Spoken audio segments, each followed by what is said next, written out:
Hello, everybody, and welcome back to Guthix Rest, episode number 8. This is a special episode. You're joined by your normal hosts, a guy named Sparre and Birdfacts. But we are joined by a special guest today. My name is Samuel, or Lyfe. I play old school, like these fellas, in this very call. Yes, sir. You're known for playing a very special account, though. You have a YouTube series dedicated to your Inquisitor account. Would you mind telling the audience who might not know who you are about Inquisitor? Yeah, sure. So after maxing my main account, or getting close to that point, I created this very special snowflake type of account. It is a 30 defense, combat-only ultimate Ironman. Now, that's a bit of a mouthful, right? But it essentially just means I don't train the skilling stats, and I train all the combat stats and Slayer. Nice. So yeah, that's quite a lot of restrictions. Like, not only did you decide you want to be combat only, like an 807, but then you're like, oh, let's also lock it so I can only do, let's lock it so I can only get 30 defense, so Inquisitor locked. But then you also piled on being a UIM? Yeah. Why? Man, oftentimes I forget how most people don't even consider Ultimate Iron Man. Like, most people just go like normal Iron, right? Or hardcore. Then there's just me over here going the ultimate route. And people are just like, what? Huh? Why you do that? Yeah, Ultimate's just crazy, man. Yeah, I'm sure it makes for some like really interesting grinds on a snowflake specifically, because you have to tackle it so different. Yeah, it fundamentally changes the way you play the game, right? Yeah, there's not a lot of, I mean, there's not a lot of snowflakes in the first place, but I think there's even fewer UIM snowflakes. So it's probably not true, but I would argue that like the majority, not the majority, but there's like a surprising number of the UIM community that is snowflakes, I feel. Yeah. I don't know if I'm like at a base with that, but it feels like that's the case. I think if you're at the point where you're making a UIM, you probably also are, masochistic enough to make a snowflake on top of that. Yeah. Well, I think it's also that like UIM, like Lyfe said, it's such a fundamentally different way of playing the game that like often doing the normal goals of an account of just like, doing everything eventually just isn't as reasonable of a goal. So you instead set a different, more achievable, more exciting goal for a UIM, I think is the way it ends up being. Absolutely. It goes definitely just without saying, like, not having access to that bank just changes the way you play the game completely. And I feel like I've showcased that quite a bit in my series. Both of them, I should add. True. Yeah, I've over the past couple days, knowing that this air quotes interview is happening, I've been rewatching a lot of the older episodes because it's been a very long time since I've seen those episodes. Yeah. And it was kind of refreshing. I had started watching Mudkip's old UIM series as well. And I appreciate that Mudkip like goes and explains everything as he does it, but it was also, as a RuneScape player, kind of refreshing that the beginning of your series is just like, yeah, I'm playing the game. I don't really explain stuff unless it's like really niche and obscure. I mean, throughout season 1, I definitely had moments where I had to go more into depth in explaining these niche methods that I'm doing, right? Because you look at the Drakes moment that I had, where I flinched Drakes to get the Drake Tooth, I believe it was, to make the Devout boots. The claw for the Devout boots. Yeah. And, like, not everyone coming into that video is going to know what flinching is, so you gotta explain that.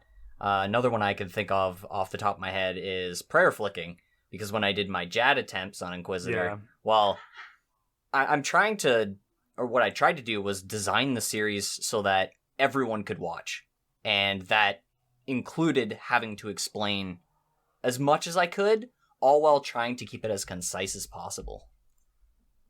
Yeah, that's kind of what Settled has been doing with like his YouTube series, like Tile Man and stuff. He tries to word it in ways that would make sense to a non-RuneScape audience or people that might not be familiar with the specific account or the restrictions. Which I have discussed on this podcast before, that I feel like he has done a little bit poorer of a job lately.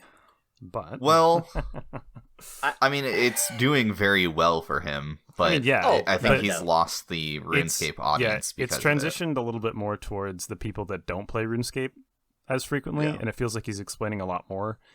And, you know, as the people that actually know a lot about the game, it oftentimes comes off as like patronizing.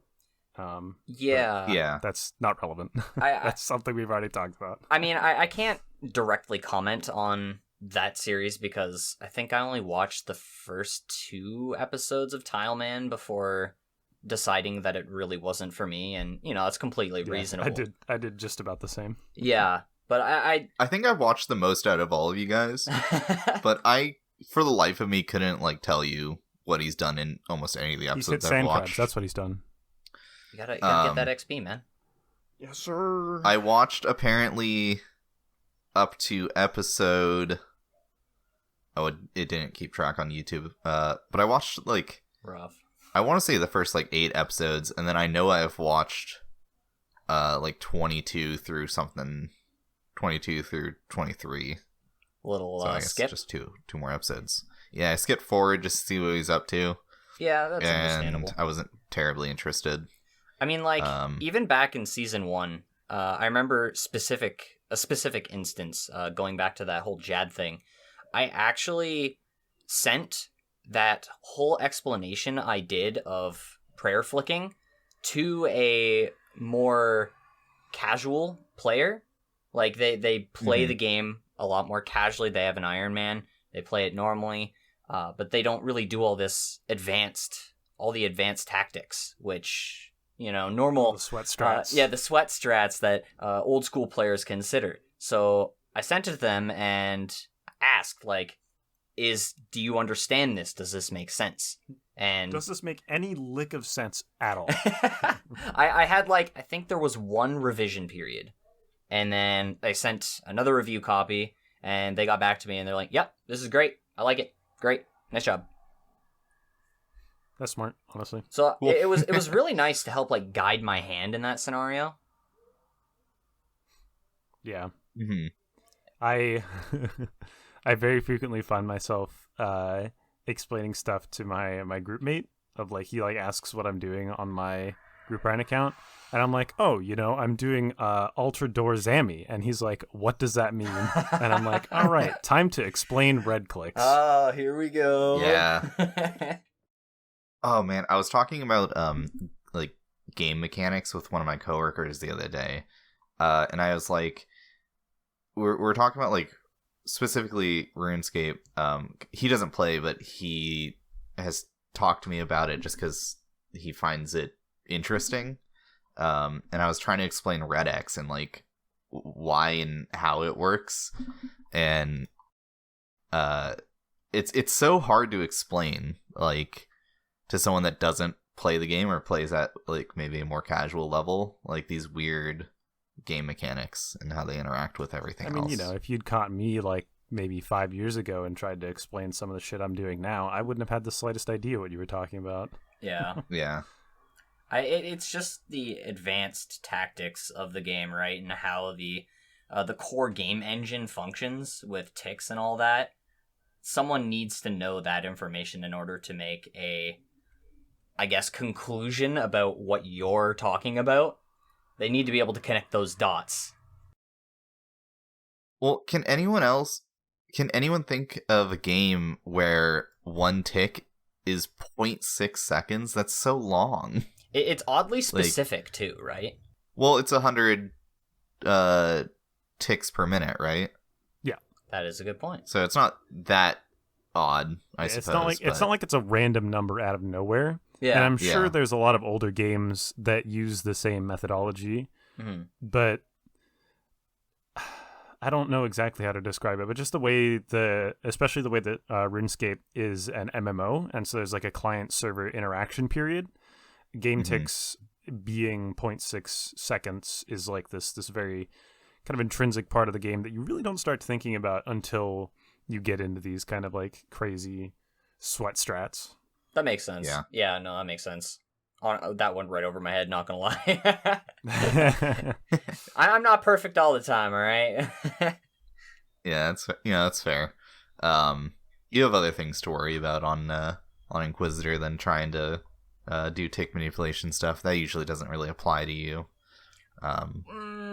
Well, in some situations, this May has been busy, man. Like this whole month has just been crazy month for me. Yeah, what have you been up to, honestly?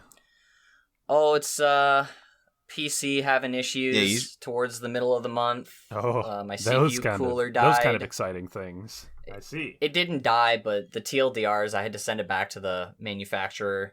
Then there was a whole... Yeah, I saw your tweets about these issues. There was a big miscommunication. I was not happy, so I just ended up buying a newer a Noctua air cooler. They're very reputable. Oh.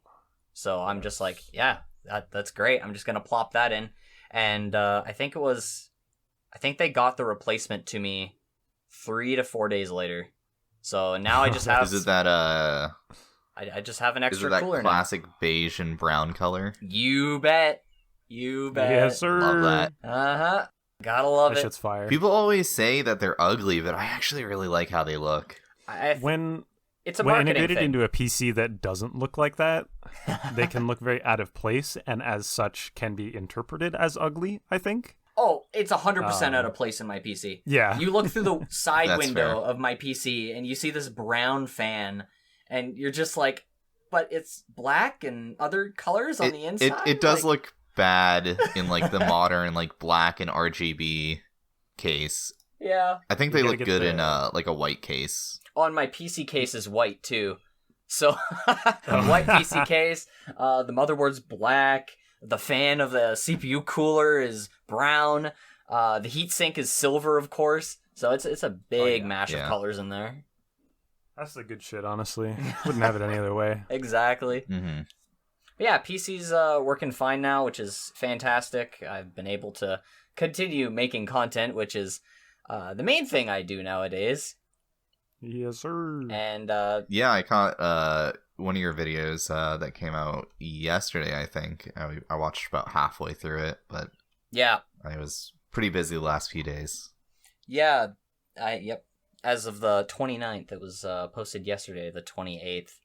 And I don't know, beyond getting that video done and out, just been packing because I'm making a move in 4 days from now? June 1st. Yeah, varies. Jeez.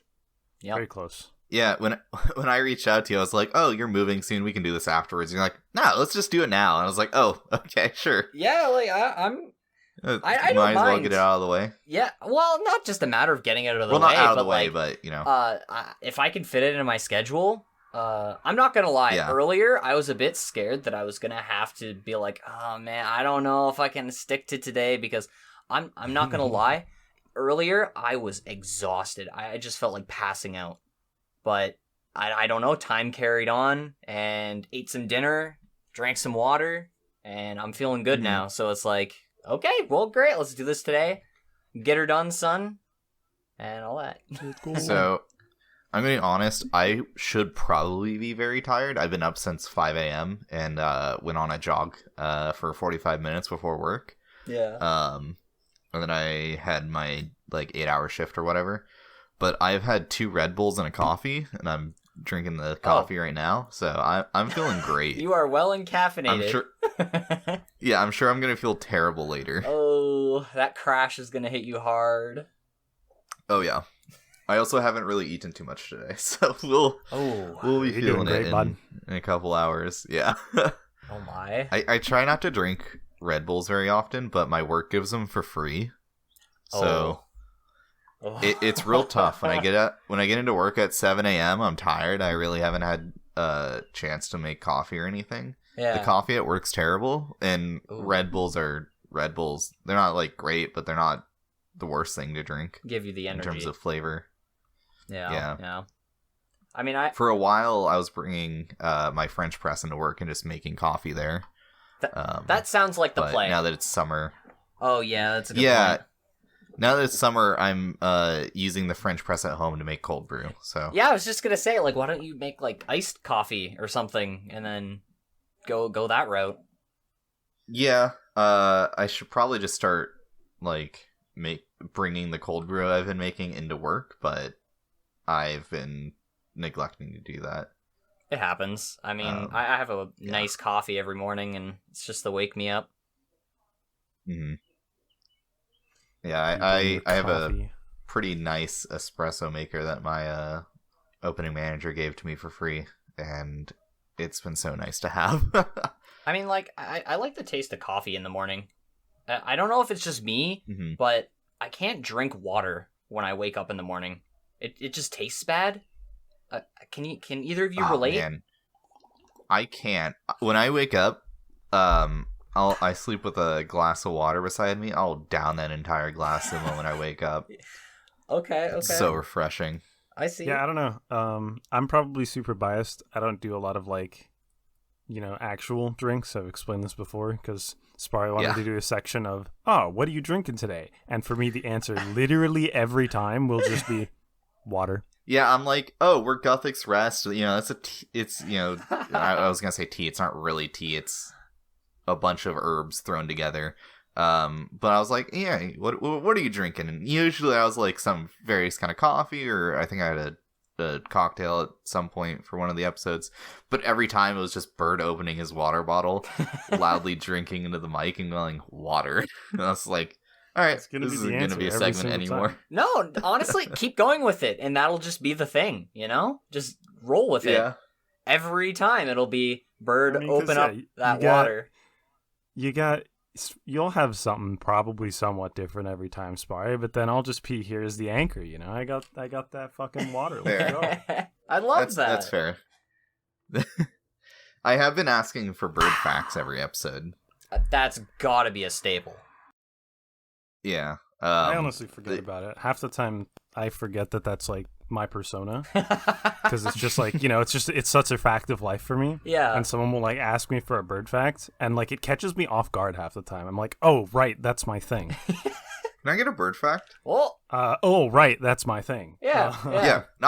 Not at the end of the episode like usual. Can I get it right now? Because we usually forget about it till the very end. Yeah. Yeah. Do it. Because the real issue is, right, I know a lot of stupid facts about birds, but when I'm like on the spot about it, it's hard to think of them. And then also I have the added pressure of trying to think of a fact that I have not already said on the podcast, which is only going to become more and more difficult as time goes on.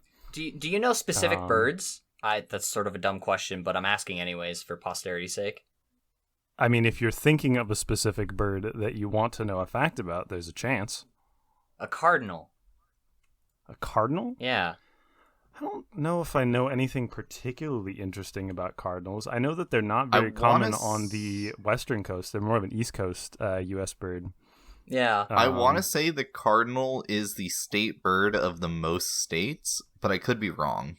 I can't really comment on that, but I just have a tiny story. A cardinal just set up shop in one of the front bushes of our house, so we can look outside that front window and see its nest, and it's just really adorable, honestly. Yeah, we have every year for Mother's Day. I always buy my mother a hanging fuchsia basket, and a couple years in a row now, there have been a pair of juncos, which juncos are very similar to like chickadees. They're small, sparrow-sized birds with little black caps, and they always set up shop inside the hanging basket, and it becomes a moderate pain in the ass to water the hanging basket so it doesn't die because we don't want to drown these tiny little birds. Yeah. So a couple of years ago, we had to make sure that they didn't build a nest there, but we put like some other hanging baskets and birdhouses around. And I saw them a couple days ago out in one of the other birdhouses, and I was like, yes, fuchsia doesn't have to die. Yeah. Let's go. I mean, that same bush out front was home to a robin in previous years, and 3 little hatchlings hatched in that nest, and we were able to see the young birds, and it was really cool to look at because, you know, being in the city, you don't really see much wildlife, right? Yeah. Mm-hmm. Yeah. It's mostly birds, honestly. I moved last year from like the downtown section of my city to a less downtown part. You moved to the suburbia section. Yeah, and it's been crazy going from seeing basically no animals ever, besides maybe like some birds and the occasional seagull, because we live in a port city, to I see like bunnies and stuff in the morning usually, and hear a lot of birds and stuff, which is really nice. Yeah, we have there's like bunnies a here. few dens of bunnies and stuff, and it's very adorable whenever I see them. It's very far and few between when we see them here, but one specific time I saw like a baby bunny just sitting in the driveway. It was the most adorable thing ever. Okay, Shirley. There's also Shirley, geese. you've had enough time. What's the bird fact? Yeah, so Sparre, I'm not sure if you were right, but the I am northern... right. I looked it up. Yeah, it's the state bird of 7 states, Oh. which might be the most. I don't have it It on is the hand. most. I double checked. But the oldest recorded northern cardinal was a female that lived to 15 years and 9 months in Pennsylvania. Yeesh. Wow. Damn. Which is very long for a bird that size. That sounds like a long time for a bird, honestly. Yeah. The oldest, like, ever bird, if you're curious, is an albatross named Wisdom. I believe she's almost, like, 80, if I remember right. 71. Wow. My God, old lady. Wow. Yeah. And she's just a wild albatross that's just lived that long. For all we know, there could be an older one, but she's just, like, the longest that we have recorded and an estimated actual, like, hatch date of. Wow. That's amazing. What's that saying? Wildlife persists or something like that? Something like that, yeah. So-and-so persists or something or other. Maybe I'm out of my element here. I don't know. I don't know. Life finds a way. Yeah. Something like that. I think that's the one that works in this scenario. Yeah. Yeah, it's crazy. Every couple of years, I'll think about it. And I'll be like, oh man, I wonder if Wisdom's still alive. And it's gonna be sad when I think of that, and I go online and the Wikipedia says Wisdom was a wild female. And they edit albatross. it like 3 microseconds after the news breaks. Oh. It's. I remember when a couple months ago, the voice actor for Zavala, I play a lot of Destiny 2, and he unfortunately passed away. And I looked up the Wikipedia page the day of, like hours after the news broke. Ooh. And it already said was, like, in every spot. And I'm like, dude, who does this? Too soon. What madmen are out here just doing that immediately? Holy. Far too soon. When the Queen of England died, her Wikipedia page was updated just instantly. I was like, wow. That's rough. Not even giving some breathing room there. It's just done immediately. Listen, science... The free encyclopedia that anyone can edit. But back onto, more interview type stuff. The people want to know, why make... Just stop there. Just your why? account. Yeah, just why. Why make specifically, your, facade, or your why make your Inquisitor UIM? Yeah. What inspired you to do it? My honest question after that, I'll actually shut up. I'll answer that one, and then I got another one. Yeah, maybe my answer will answer your next question. Yeah, we'll see. Well, a number of things really played into the creation of Inquisitor. One, the YouTube channel wasn't doing great. I think and I think the videos are still live. I used to make like RNG compilation videos back when I was playing my main account, and I see these at the bottom here. Yeah. Whether it was bad titling, the thumbnails were terrible. I'm not even gonna argue anyone on that. Titling could definitely have been improved, but I was getting double-digit views, and the reason why that bothered me at the time was I've been doing YouTube for over 10 years. If you want to count like higher quality videos, it's probably more like 6. But doing YouTube for so long and not really seeing any form of life, not a play on my name, but it can be really demotivating. It's demotivating. It's sad. You know, you work so hard. It's why I stopped streaming. Yeah, you work hard at it, and you just don't see anything over time. And I mean, that's completely on me. Maybe not the quality of the videos per se, but definitely on the front of the thumbnails and of the titles. Because one thing I came to find out over time was that, wow, thumbnails really make the difference. And when I really started breaking out into the Blender thumbnails, that wasn't like the key thing that started turning my channel on the up and up. But starting Inquisitor was what started my channel on that up and up trend. But we can move to the second reason now. Well, I just wanted to talk a little bit more about that. You can like really see like scrolling through the channel. You go from like small RuneScape font with just a screen cap of something going on to you get the bigger font as you go on. That's more eye catching, more I don't want to say clickbait. But intended to clickbait's the game, baby. Just say it. Clickbait is the game. Yeah, you got the clickbait, but not the bad type of clickbait. Yeah, not the misleading stuff. And then exactly. When you transition in Inquisitor, you get more of like a serialized style of video, including like your League stuff. You have your more serialized thumbnails. Yeah. That are...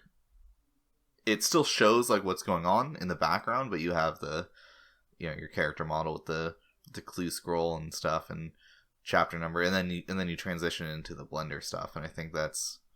shows, like, how you've improved, It's the progression. Probably not just your thumbnail game, but probably your video editing and stuff as well, probably.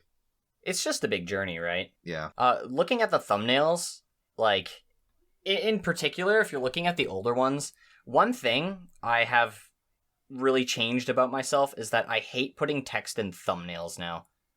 I avoid it whenever I can. I like text in thumbnails, actually. I think who needs text when you can have red circle with arrow? Oh, that's a way to get people clicking, I think the Blender thumbnails, it's something that some people don't like. There's definitely different styles for it. I think I like your Blender thumbnails, but having something to like tell you that this is an Inquisitor video just from the thumbnail. Like, you obviously have your character, but not all of them has your iconic full Inquisitors on it, and having something that can like catch the eye, usually text, can help with that. Yeah, you're totally right. I feel like, personally, I've wanted to go more the cinematic route with thumbnails. Like, as you can see from looking at the channel, that's pretty much the vibe I give off, is that I want to really capture the cinematic nature that can be of old school, And I think that's kind of apparent in the way that you present Inquisitor as, quite literally an Inquisitor's tale. You have the running plot line of, this is a story that is being told to you sitting around a desk. I love the idea that somebody is just sitting down with your main and just like having a conversation about this. And this is like the old lore of ancient times or something. That was the whole idea of season 1. It was to be that this is a story that is being told. And that actually brings us into the second part really nicely, is that I wanted to experiment I wanted to see what I could accomplish with an account that's super unique, but also put my own spin on a RuneScape type of series, which is why in the first season you'd see all those story segments at the start of the videos, right? So it's like you're receiving this story of this man who faced his nightmares to reclaim his family's heirloom armor set, and the whole series, the whole in section is just the narrator, me, telling that story to you, the camera, and I hope that I've sold that all throughout season 1 nicely. Yeah, I think it definitely improved over time, as one would expect. Yeah. But yeah, no, I watching some of the older stuff, it was very clear to me, to put it lightly, that you had improved over time. But I mean, you know, what can you expect? That's what we do as people. We experiment, we figure things out, we learn from our mistakes, or even just our not mistakes. We're just like, wow, this is fine, but it could be better. Yeah, I mean, even with this podcast, you know, we're only 8 episodes in now, but we've definitely improved greatly from the first few episodes. And it still sucks. And it still is terrible. I don't know, people seem to enjoy it. I'm always, you know, we're always trying to improve it. Well, much like Inquisitor, maybe Bert's not trying to improve it, but I hope he is. Much like Inquisitor, it's a journey, right? It's that whole line of progression where you're constantly improving. Yeah. Yeah, you know, not only are we improving our RuneScape accounts through as we create this content, we're also improving how we create the content itself. Absolutely. And we're improving as human beings. Wow. So, you made Inquisitor just to kind of experiment around, see sort of, I guess, what it would be like to be a UIM locked to your restrictions? Well, there's 3 sort of points which I can mentally raise when it comes to why did I do Inquisitor. The first one, which we just talked about it at length, was YouTube, obviously. Because, you know, I wanted to have that outlet to be able to make some super cool videos, you know, experiment, find what I wanted to do with the account. But also, moving on to the second whole point, was that I wanted to experience RuneScape in a different way. I mentioned this earlier that I started Inquisitor when I maxed, or was getting close to maxing my main account. And I think I only had, even on a main, that's not a easy task. It takes, you know, thousands of hours. Yeah, because I was like, looking at the main account, right? I had agility left, and beyond maxing, I didn't really have any goals. Nothing really caught my eye. I didn't want to do collection log stuff. At the time, it wasn't as big, mind you. Yeah. I didn't want to pet hunt. I had like a 2 bill bank at the time, which I was happy with. And just the main account was just like, all right, cool. I've done my time here. I'm happy with it. So I wanted to experience RuneScape in a completely different light. And I guess this point and the third point sort of linked together, as I was watching this guy at the time. Like every morning I'd wake up. I think this was like COVID time, so obviously like everyone's at home and all that. 2020s. And I'd wake up in the morning. Yeah, content was popping off then. Yeah. This guy, UIM Slay only, he'd stream in the morning, and he, of course, played an Ultimate Ironman. Slayer only, combat only. That's just... I think I've heard of this guy. Give me a moment, sorry. No, you're good. No, I'll take this moment because we're going to edit this out to consume my orange I have in front of me. It is delicious. Epic. People calling my name in the distance. Oh my bad. You're good. My sister's gonna help with that. Where was I? Sorry. Slay only. UIM Slay only. Ah, yes.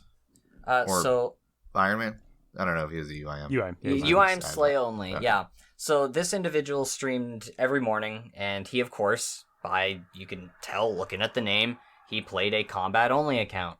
And every time I'd pop into stream, pop into chat, the question would be asked, "Hey, Lyfe, so when are you going to start making your combat-only account?"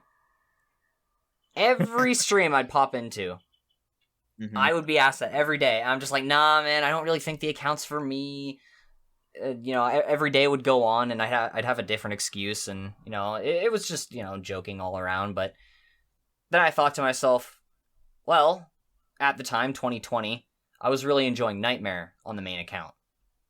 But it didn't really feel like it would be fulfilling if I got a Nightmare drop on the main account. So I thought to myself, well, what if I made a YouTube series on an account? I go combat only, I lock the defense to 30 because that's the requirement for Inquisitor's armor, and the whole goal of this series, of this combat only account, is to achieve the full Inquisitor's armor set. So of course, so would you say you're a UIM because you're watching specifically UIM Slay only, and that's the reason you're a UIM rather than just say a normal Ironman or a hardcore? I wouldn't say particularly yes to that, because at the time I was thinking that I really wanted a challenge, and not having a bank, not having the skilling stats, not having 99 defense, that to me sounded like a one-of-a-kind account. That sounded like something that I would want to watch on YouTube. And I think that's super important when you want to make a YouTube series out of something, or you want, other people to perhaps grab interest in your account as well. So I thought the account being so restricted like this would be a selling point for the series, on top of the story-type content that I do all throughout Season 1. Yeah, I mean, that makes sense. Like, I've talked about, like, some of the snowflakes in Petscape in my clan, and, you're one of the accounts I've brought up from time to time, and everyone's always very impressed by the fact that you have full Inquisitors on this account that's so restricted. And it's definitely something that grabs people's attention when you just hear the concept. Yeah, I have people recognize me in game, which still to this day blows my mind, right? And people tell me, like, yo, your account's insane, and love the series, and I really appreciate all the freaking comments that I get about, having this series that that's so beloved. And sometimes I just forget, if I can be a little narcissistic here for a second, how insane my account is at times, right? Oh, I mean, it absolutely is. Like, I'm just thinking about it objectively. It is, I would say, quite literally insane. You have to be a little bit mental to have done that. I mean, simply having full Inquisitors on just even a regular Ironman is quite the accomplishment. Not a lot can say they have full Inquisitors, but to have it on not only a UIM, but also an account that can't train any skills is pretty crazy. Yeah, most times I just sort of like blow it off, like, oh yeah, thanks, it's pretty cool, I like it. But other times I look at the account and really take it for what it is and see it in that true light, that objective state of mind where it's like, oh, I am fucking ultimate. Cool. Yeah, I am cool. I have this cool armor set on an ultimate Ironman that only trains the combat stats. Wow, okay, that is sort of cool. I'm a fan of this account. But a majority of the time, it's just, I played this account for 2 years, right? So I'm just sort of used to playing it at this point. Yeah, I mean, that's totally fair. Like, there's a level of desensitization to your own achievements, That's exactly it. I just set up goals and knock them down and continue on, right? Yeah. Yeah, I remember kind of daisy chaining off that. There's a friend of mine that I only talk to sometimes. He's like the cousin of one of my good friends, and he plays RuneScape. And every once in a while, when we see each other at like various gatherings, usually like twice a year at the most, he'll like this most recent time, I got 99 Runecraft on this account as well. So I have 2 accounts with 99 Runecraft now. And he's a little bit more casual when it comes to the game. So he just thought it was like the most insane thing ever that I have it on 2 accounts. And it's just like, I mean, yeah, I guess, you know, it's that kind of desensitization to your own achievements. It's like, yeah, that's real. I can attest.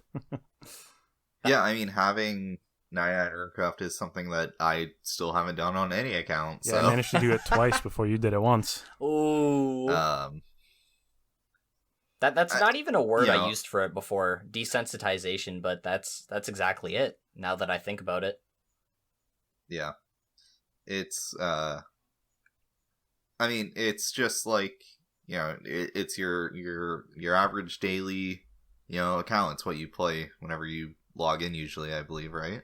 Yeah. So, like, when I play old school, when I think about old school, it's Inquisitor, you know? Yeah. I only really think about the main. I've seen you... Yeah, I see you on your main sometimes, but it's usually in aid of Inquisitor. It's usually not just to play on your main. Yeah, usually either it is in aid of Inquisitor or for new content releasing that Inquisitor. Well, even so, just new content in general, because I need to test that new content. Otherwise, I could ruin Inquisitor, right? Like, for example, the Easter event they added, that gave token cooking XP.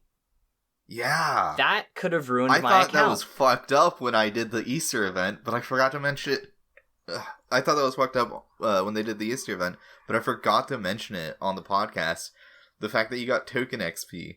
It was crazy. Like, why? I put out a red alert in the 807 Discord because I'm just like, guys, do not do the Easter event. You will ruin your account. It's like when Guardians of the Rift came out and people were ruining their skillers by getting prayer XP. With the Abyssal Ashes. Yeah. Mm-hmm. Oh my god. Yeah. That one I found really funny, and I'm sorry to anyone that it happened, but I'm a bit of an asshole, and I thought it was really funny.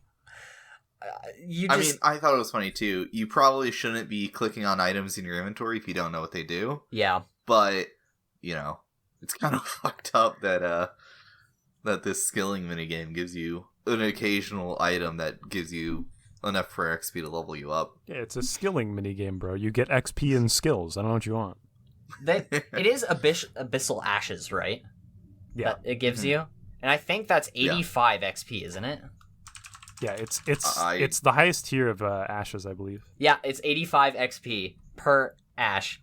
And it's 83 XP to get to level 2. So if they manage to like completely avoid prayer training, they still would have been screwed by scattering the Abyssal Ashes. That's just so crazy to me, because they were 3 XP away from saving their skiller in that instance. Yeah.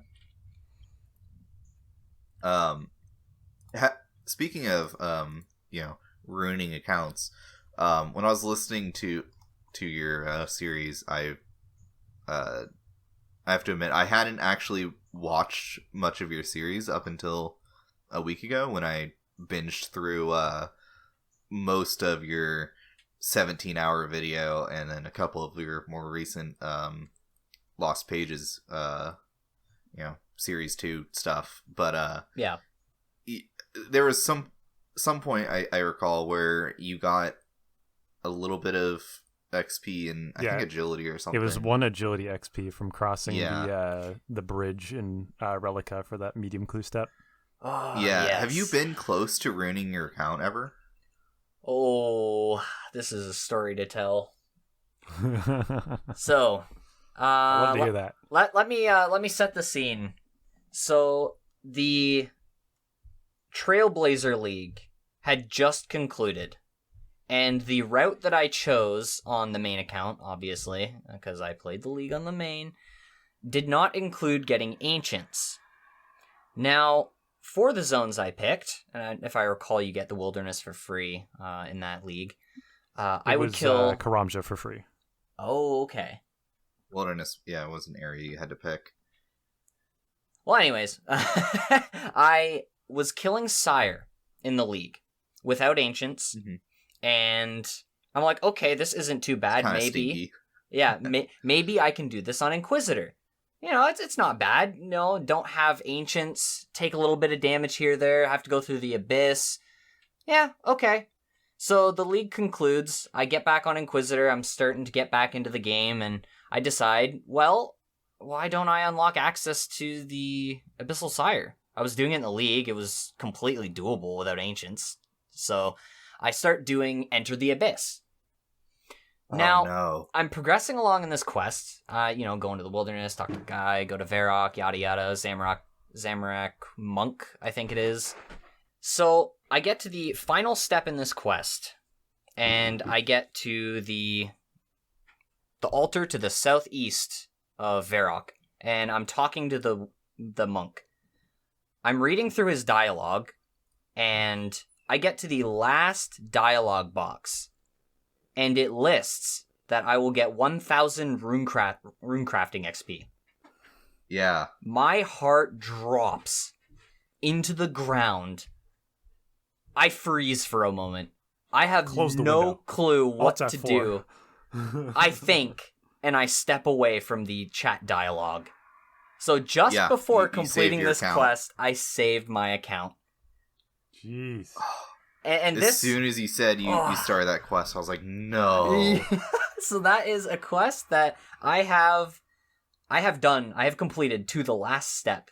So one of the places I avoid for the rest of my lifetime is the Zamorak Monk. Whether it's in the wilderness or in the temple to the southeast of Varrock.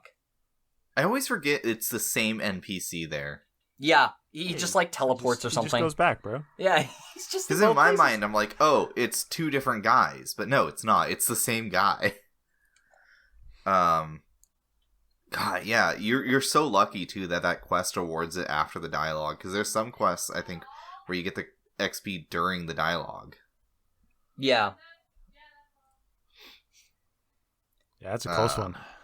Yeah, it's super close. I was lucky that I read the quest dialogue, like that chat box that I had with the Zamorak Monk, because the whole reason why I started it and didn't see the runecrafting experience, I think I had the long guide or the quick guide open. One of them does not list, or at the time did not list, that it gave runecrafting XP.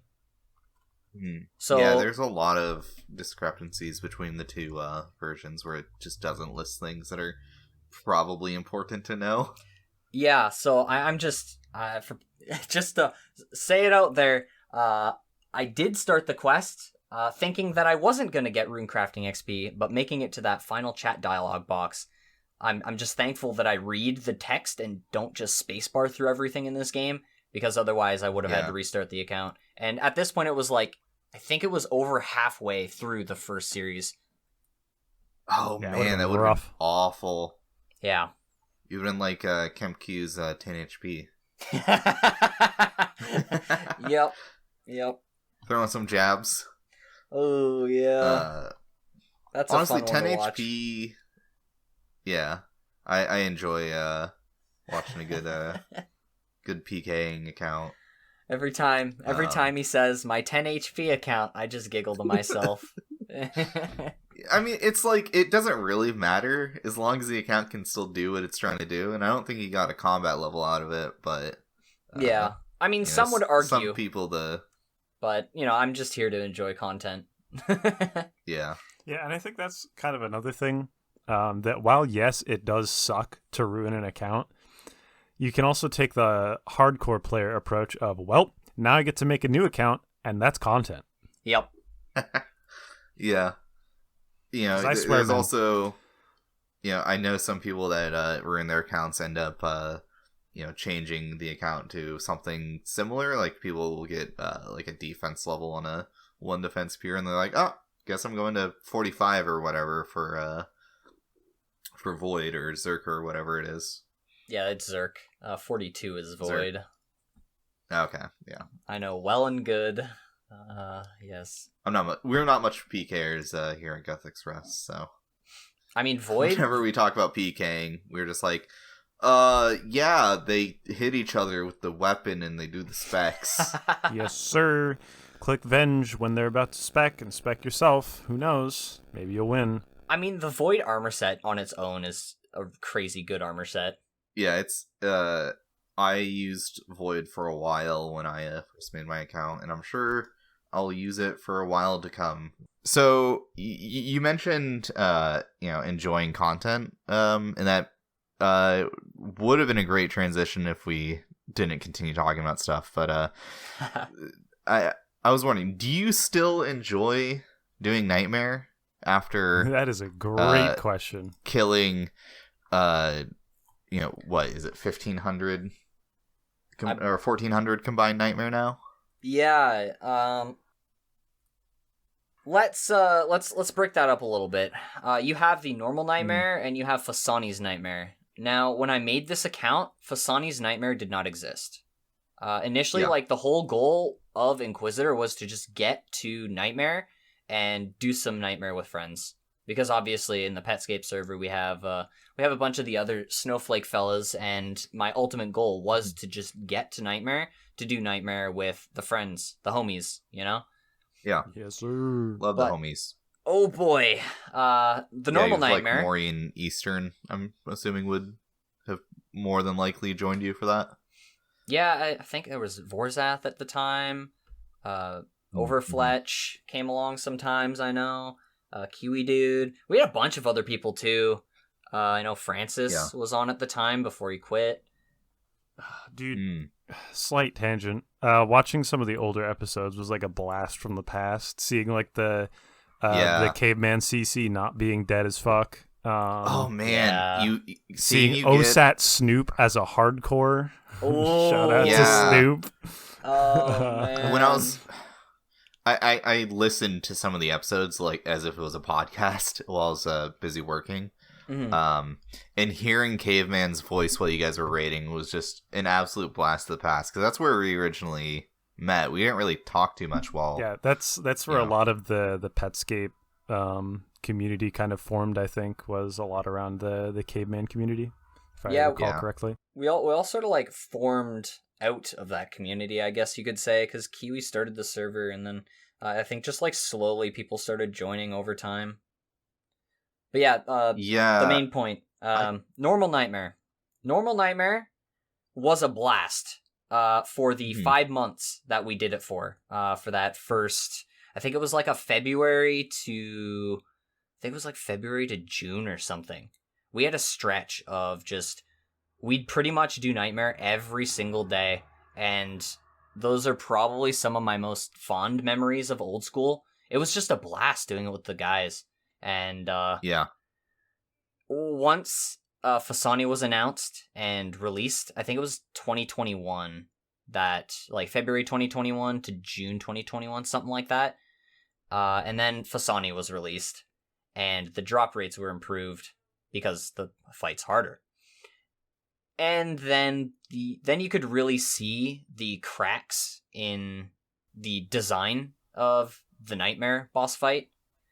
Now, fundamentally, I think that fight as a whole is fine. Just a few things. It looks mechanically interesting. I've only done a couple of kills, but it seems like fun for the most part. Once you've had a bunch of KC at the normal Nightmare, you will definitely be able to tell that there are some quality of life things that would be needed at that boss.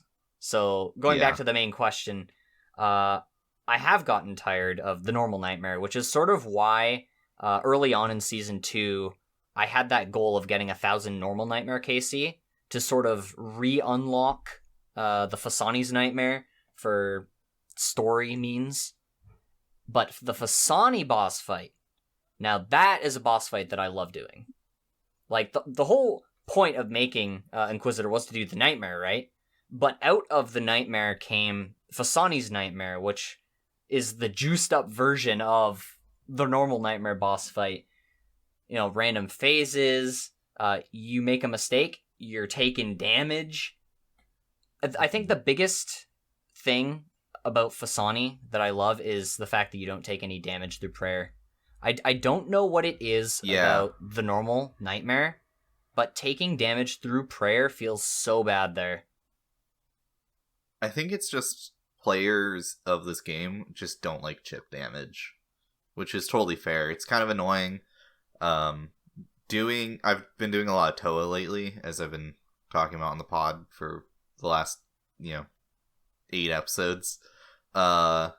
And doing Wardens is really annoying. Baba as well. Really all of them. You take a chip damage. Honestly, at everything except the for only the thing back. it bothers me at is Baba. That's where it bothers me, which is why Red X. You can Red X funny. Baba, which is fine. You avoid all the damage. But at Wardens, there's no Red Xing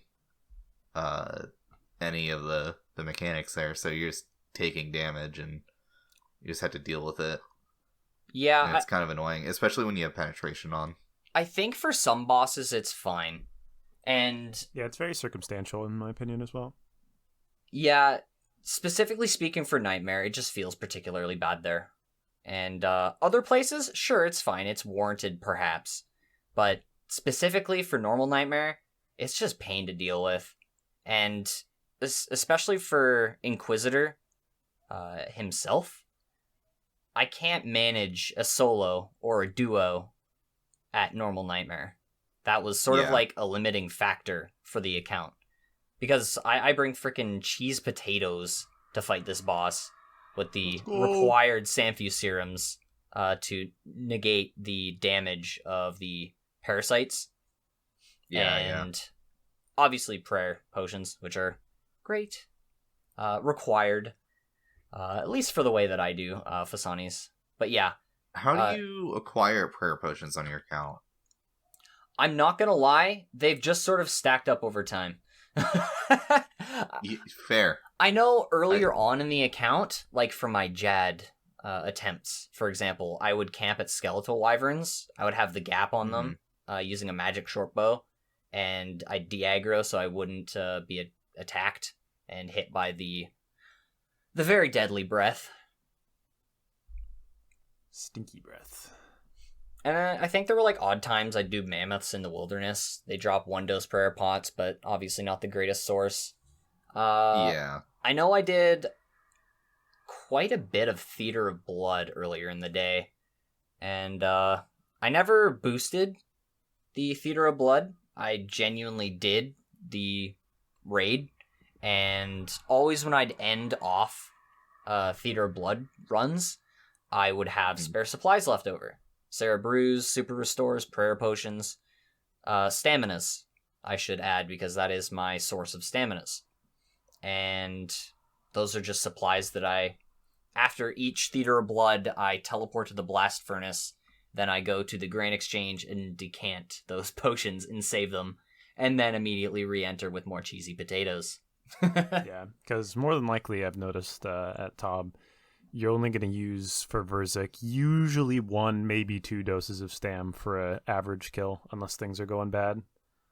Yeah, and the fact that you can buy 2 Stams, even before I wouldn't buy an absurd amount of Staminas before that update, which eliminated Stam boosting from the game.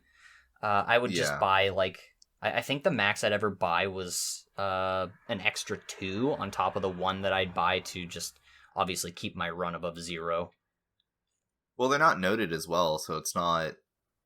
Yeah, you're sacrificing supplies. I'm not super familiar with UIM, so... Yeah.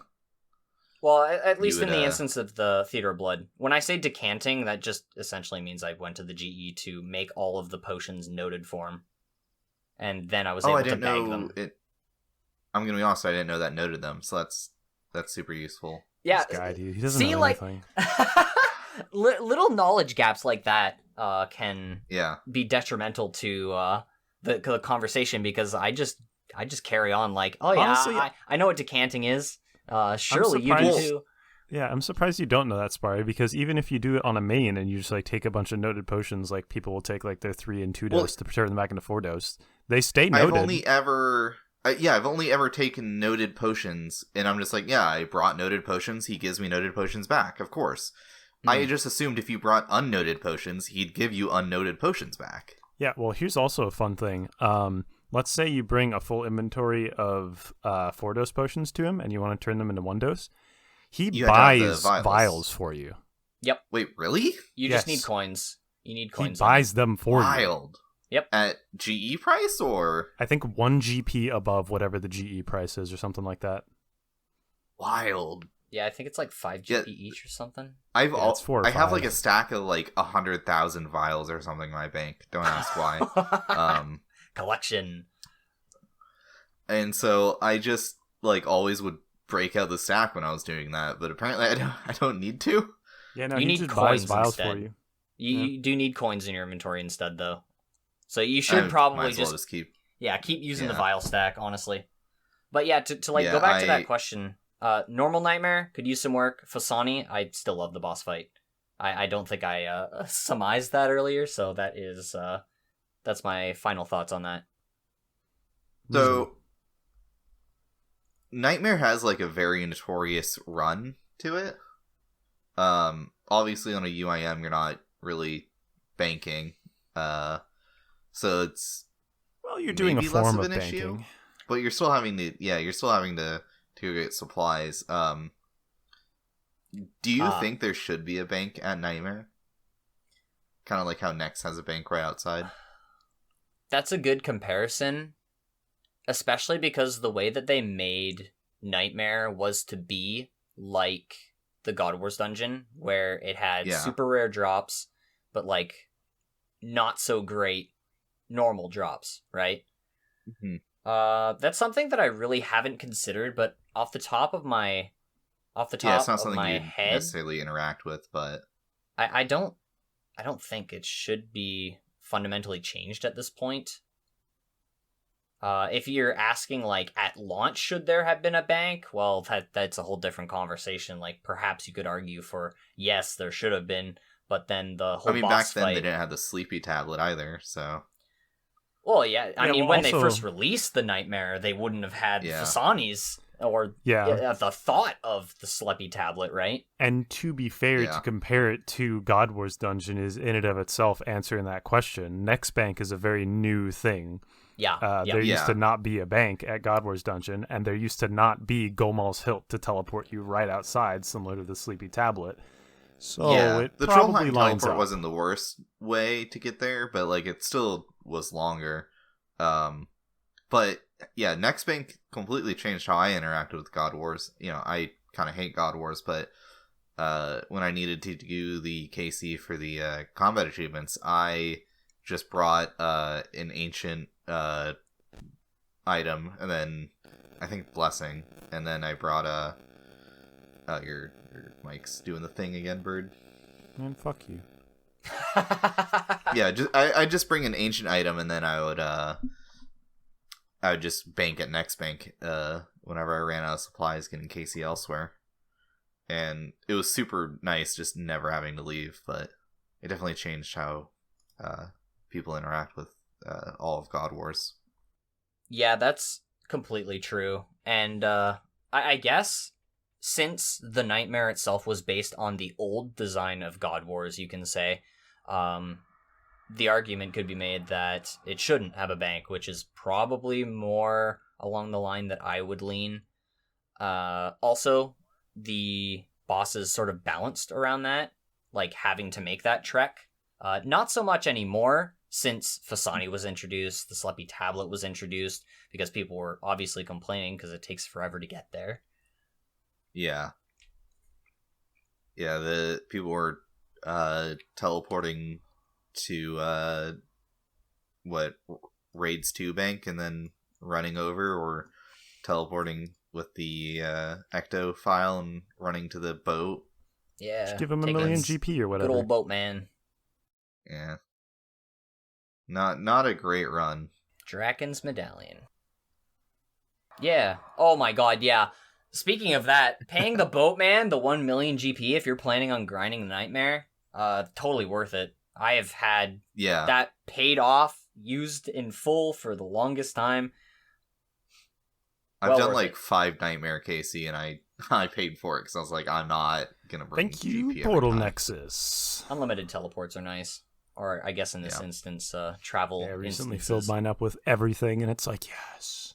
I wouldn't know. Yeah, not having costume room and not having stash units is very, very interesting, I'd imagine.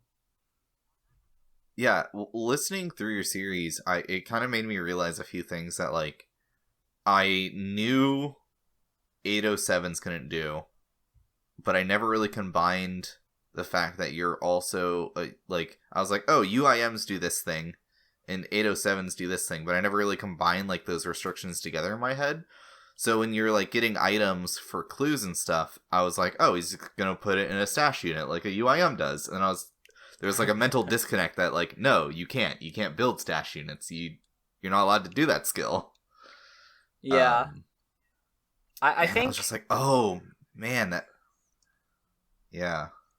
On that note of being both ultimate and combat only, I have had comments in the past which I find so amusing. The comment is, wow, the more I look into your account, the crazier it gets. Because the more you realize about it, you look at the stats. Okay, well, fire making doesn't really matter that much. Who cares? 1 agility. Oh.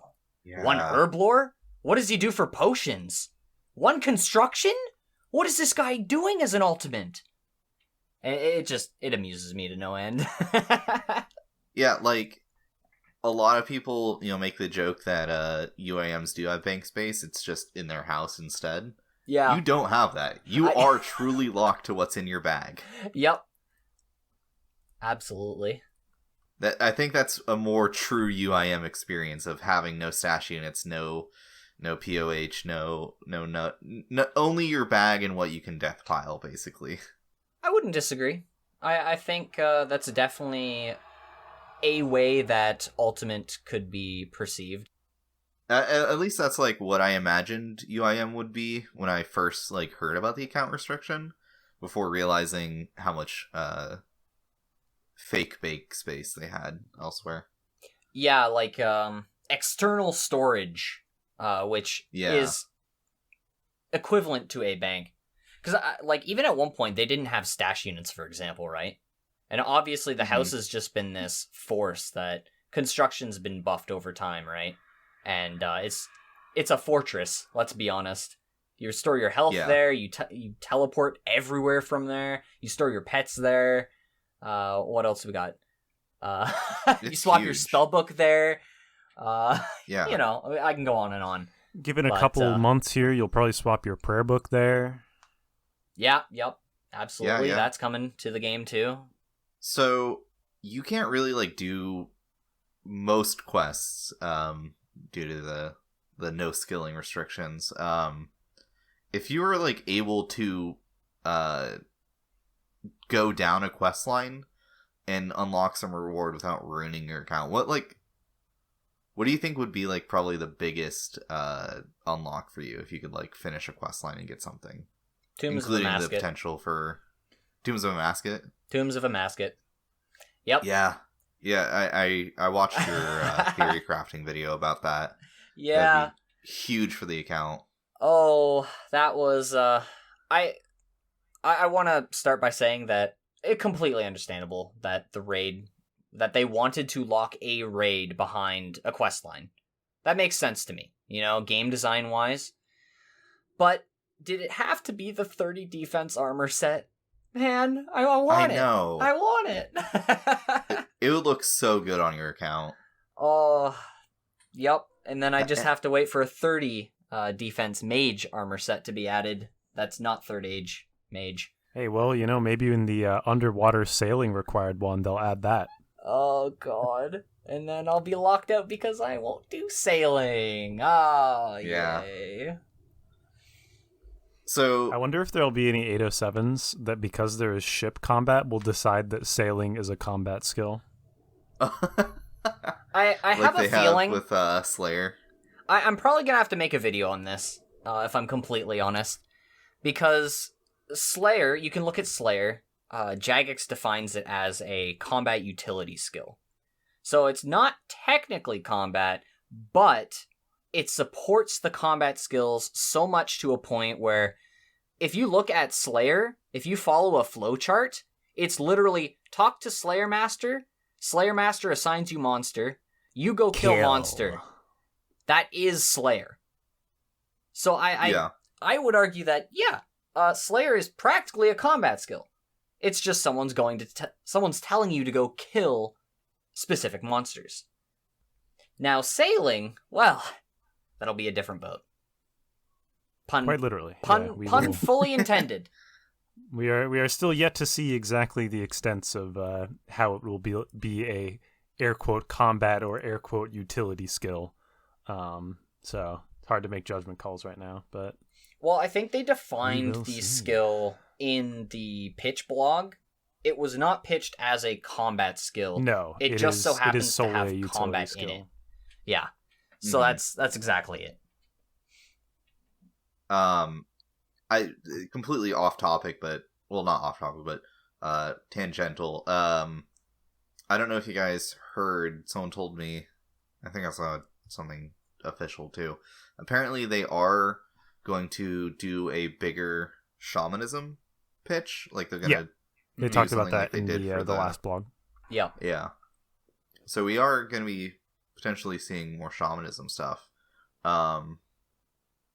Which could be interesting, but yeah, that's another interesting one. Is if all the like being able to enchant weapons and armor from shamanism comes to the game, that would like severely limit the ability of 807s to play the game, which would kind of suck.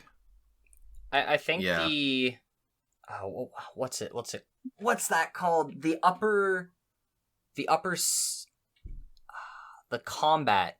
combat threshold, I think, would be raised quite a bit if shamanism was added into the game in its current form. Yeah, in the current form. Glitched. Yeah, to like buff armor and weapons and all that. Because if you look at shamanism as a skill, it's gathering, it's production, it's not combat. It's a combo production gathering skill. It's much like, maybe not directly related, but it's like herblore, for instance. You know, you make potions to be used in combat. That's not combat, it's a production skill. So it's all in how it's framed, is ultimately what will make me decide if something is a combat skill or not. Yeah, that's totally fair. Would you play on your main in 99 sailing when it comes out? Is that a plan for you, or? Yeah, absolutely. Got to get that max cape back. Absolutely, yeah. I don't know if I'll be able to pull any content out of it, or maybe I'll just record like funny moments that I have, but it's definitely going to be a goal of mine to get that max cape back on the main. Hell yeah. Yeah, I'm not maxed yet, but I'm planning to by the end of the year, hopefully. It's going great. Doing some quambams right now. I've gained like 4 million herblore XP in the last week. Nice. Love being able just to buy like 300 mil worth of herblore supplies on the GE. Very nice, very nice. But yeah, I'm in an hour from now I'll be 97 fishing, so nice. We're getting up there. Yeah.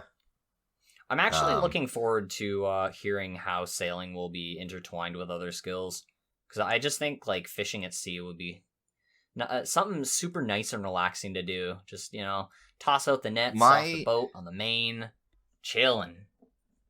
Bird and I have had this conversation before, and we've came to the same conclusion. We really don't want sailing just to be doing another skill but at sea, and that's how you train sailing. So like while I do want 100% fishing at sea, I think there's a I don't want you to get any. Yeah. we want there to be content to do at sea that involves other skills, but you should not get sailing XP. And I think Life's on the same page with that. Oh, 100%. Yeah. 100%. I'm Okay, pretty sure. I'm glad you agree. Yeah, I'm pretty sure even like the way they wanted to go about training sailing, what I've heard from like dev talks and all that. Don't quote me on this because I could be wrong, but they don't want to give sailing XP just for like sailing your ship. Like they actually want you to do the sailing activities at sea in order to gain the sailing XP. Yeah, they pulled it or they did the survey and, they've sort of left it kind of vague what you're actually going to be doing for the sailing XP, but I'm sure that'll be coming out as they iterate more. Yeah. I think that's this week. The next Stages discussion or something. They're looking at the core gameplay loops, I'm pretty sure. Yeah, someone DM'd me the other day asking if we're gonna be covering that on the podcast. Probably. We covered the navigational mechanics. Because they posted a blog about it. Boston Sport. They're gonna do the same thing, I'd imagine. Shout out. He sent me the Discord stages thing for it. Yeah, you should definitely tune into those. They're a good listen. Unfortunately, they're like while I'm at work, so. Oh. They post. I'm pretty sure they posted the last one on YouTube. It was after they posted like the major live stream that they did, but they did eventually post it. Okay, well, that's good. I mean, they are audio only. Yeah, they are. They're audio. That's true. I could listen. I listen to a lot of podcasts at work already, so it wouldn't be any different. Yeah. We are at the hour and a half mark, though, which I think marks our break that we're going to take here. I didn't inform you of this earlier, Lyfe, but Bird and I, we tend to make up fake sponsors that we go to. Oh? So, such as this week's episode was sponsored by Quambams. You click only once every couple minutes, and you get a full inventory, and it never moves. Fantastic for AFKing. This episode is also sponsored by The Regular Nightmare, and being not as good. Pretty great. Oh, I love that. That's great. You got a fake sponsor for us? I could do a real sponsor. I don't know if I can pay you or not, but I can just plug the... Yeah, plug yourself. Oh, I was just gonna plug the Combat Only clan. Oh yeah, do it. Free, Go for it. This episode is also brought to you by the Combat Only clan. Interested in a snowflake type of account? Consider ditching your skills today. Join us at the 807 clan. In-game. Thank you. 4, 3, 2, 1, 0. Your 2 was a little faster than your other numbers there, bud. Listen, you guys started syncing up in my own ears, and that was weird to me. Okay. Maybe I should start counting. Maybe I should start counting, man. I was drum major for my marching band. You know, I got that internal metronome. Well, oh boy. So I have like no internal like I can't keep a beat whatsoever. It's why I fucking despise rhythm games. Because I'm terrible. Damn, you play them. RuneScape? This game is a rhythm game, bro. No, Yeah. It's wild. I can keep 100 beats per minute when it comes to RuneScape, but outside of that, I cannot. I bet if you toggled on the metronome plugin, you'd probably get messed up. Yeah, I've noticed even for me, a lot of like when I need to really manage ticks, because I've been learning Altered Door Zami, where you have to be tick perfect basically the whole time. I've noticed that for me mostly it's kind of a feel thing. You just kind of are used to it at this point. You know when ticks are going to happen because you have no life and you play this game all the time. That's me at Chambers of Xeric when I'm at Ulm doing like duos on Inquisitor. I just feel the action, and I do it. Yeah, same way. Anyways, I never properly brought us back, but welcome back, everyone, from that break. We're just gonna keep talking as if I didn't just interrupt, but Yeah. I don't know. I think we ended when I'm doing like Red X Baba, it's just like I know there's like the visual cues, but I'm just able to keep that rhythm going without it. Once you understand something, stuff. it just takes a matter of time for it to be ingrained in your brain. Yeah. Yeah, like I noticed that the guide I watched to do the Altered Door Zami is like when you see your character highlight arrive at this tile, then do this thing. And I'm gonna be honest, I never look at the ground while I'm doing that method. Never once have I even bothered to look down there. Yeah. My mic's doing the thing again. God damn it. You tried so hard. Maybe your wire's getting messed up or something. It is most definitely. This mic has had issues with that in the past. I thought I fixed them, but that's not. Now it's not happening. I literally didn't even touch it. I'm gonna have to fuck around with it.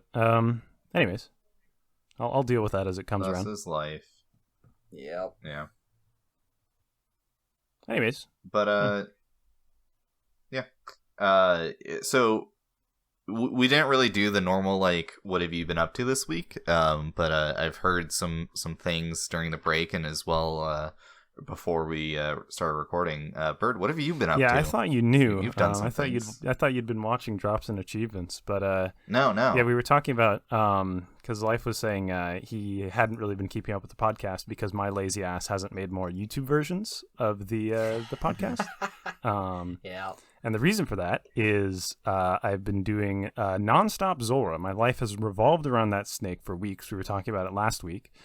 I have so many onyxes. I got every single drop. I can check my log, but I think I ended with 4 onyxes, the Serp Visage, 2 Magic Fangs, and then finally at 1269 KC, I finally landed the Tanzanite Fang. That was 1 or 2 days ago, I think. That's crazy, man. It was bad. Yeah, I didn't know you had gotten that. It was real bad. That's it's rough. But hey, I have a lot of scales.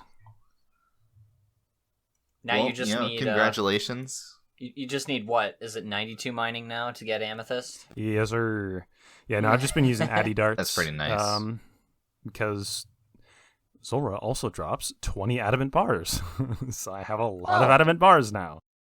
Well, there you go. If it was pre-nerf, that would have been pretty nice, but yeah, they're still fine. I mean, it's adequate for the content you're going to be using your blowpipe for. Yeah. It's probably most cases I'm using Bofa, but realistically, like when I bring it to Zami, it's my spec weapon. I just get health from it. That's about the extent of its use. Understandable. Yeah, and it's a good use. I don't even know if when you eventually rejoin me at Toa, if you're gonna even use. I'll probably bring it for. It's nice at Scarab boss Kefri, and then also it's better for boulders because of the travel time of the projectiles. So you haven't done Toa with me in a while, but I've gotten really good at like soloing the bugs, and not letting any of them through, at least for the first phase.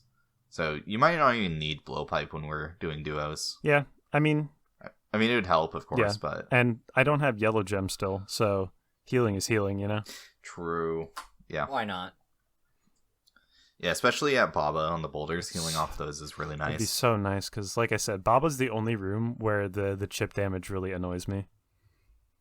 Yeah, it's like I feel like you'd enjoy learning how to like Red X and stuff. Oh, I know how to Red X Baba. Oh, well then. There you go. Do you enjoy it? It's pretty good. There you go. I mean, question answered. Exactly. I am essentially Red Xing Zami, right? It's just a more complicated version than what you do at Baba. So. Yeah. Yep. Yeah, but I got that done. This morning I got 99 farming because it's the freest 99 ever. Congrats.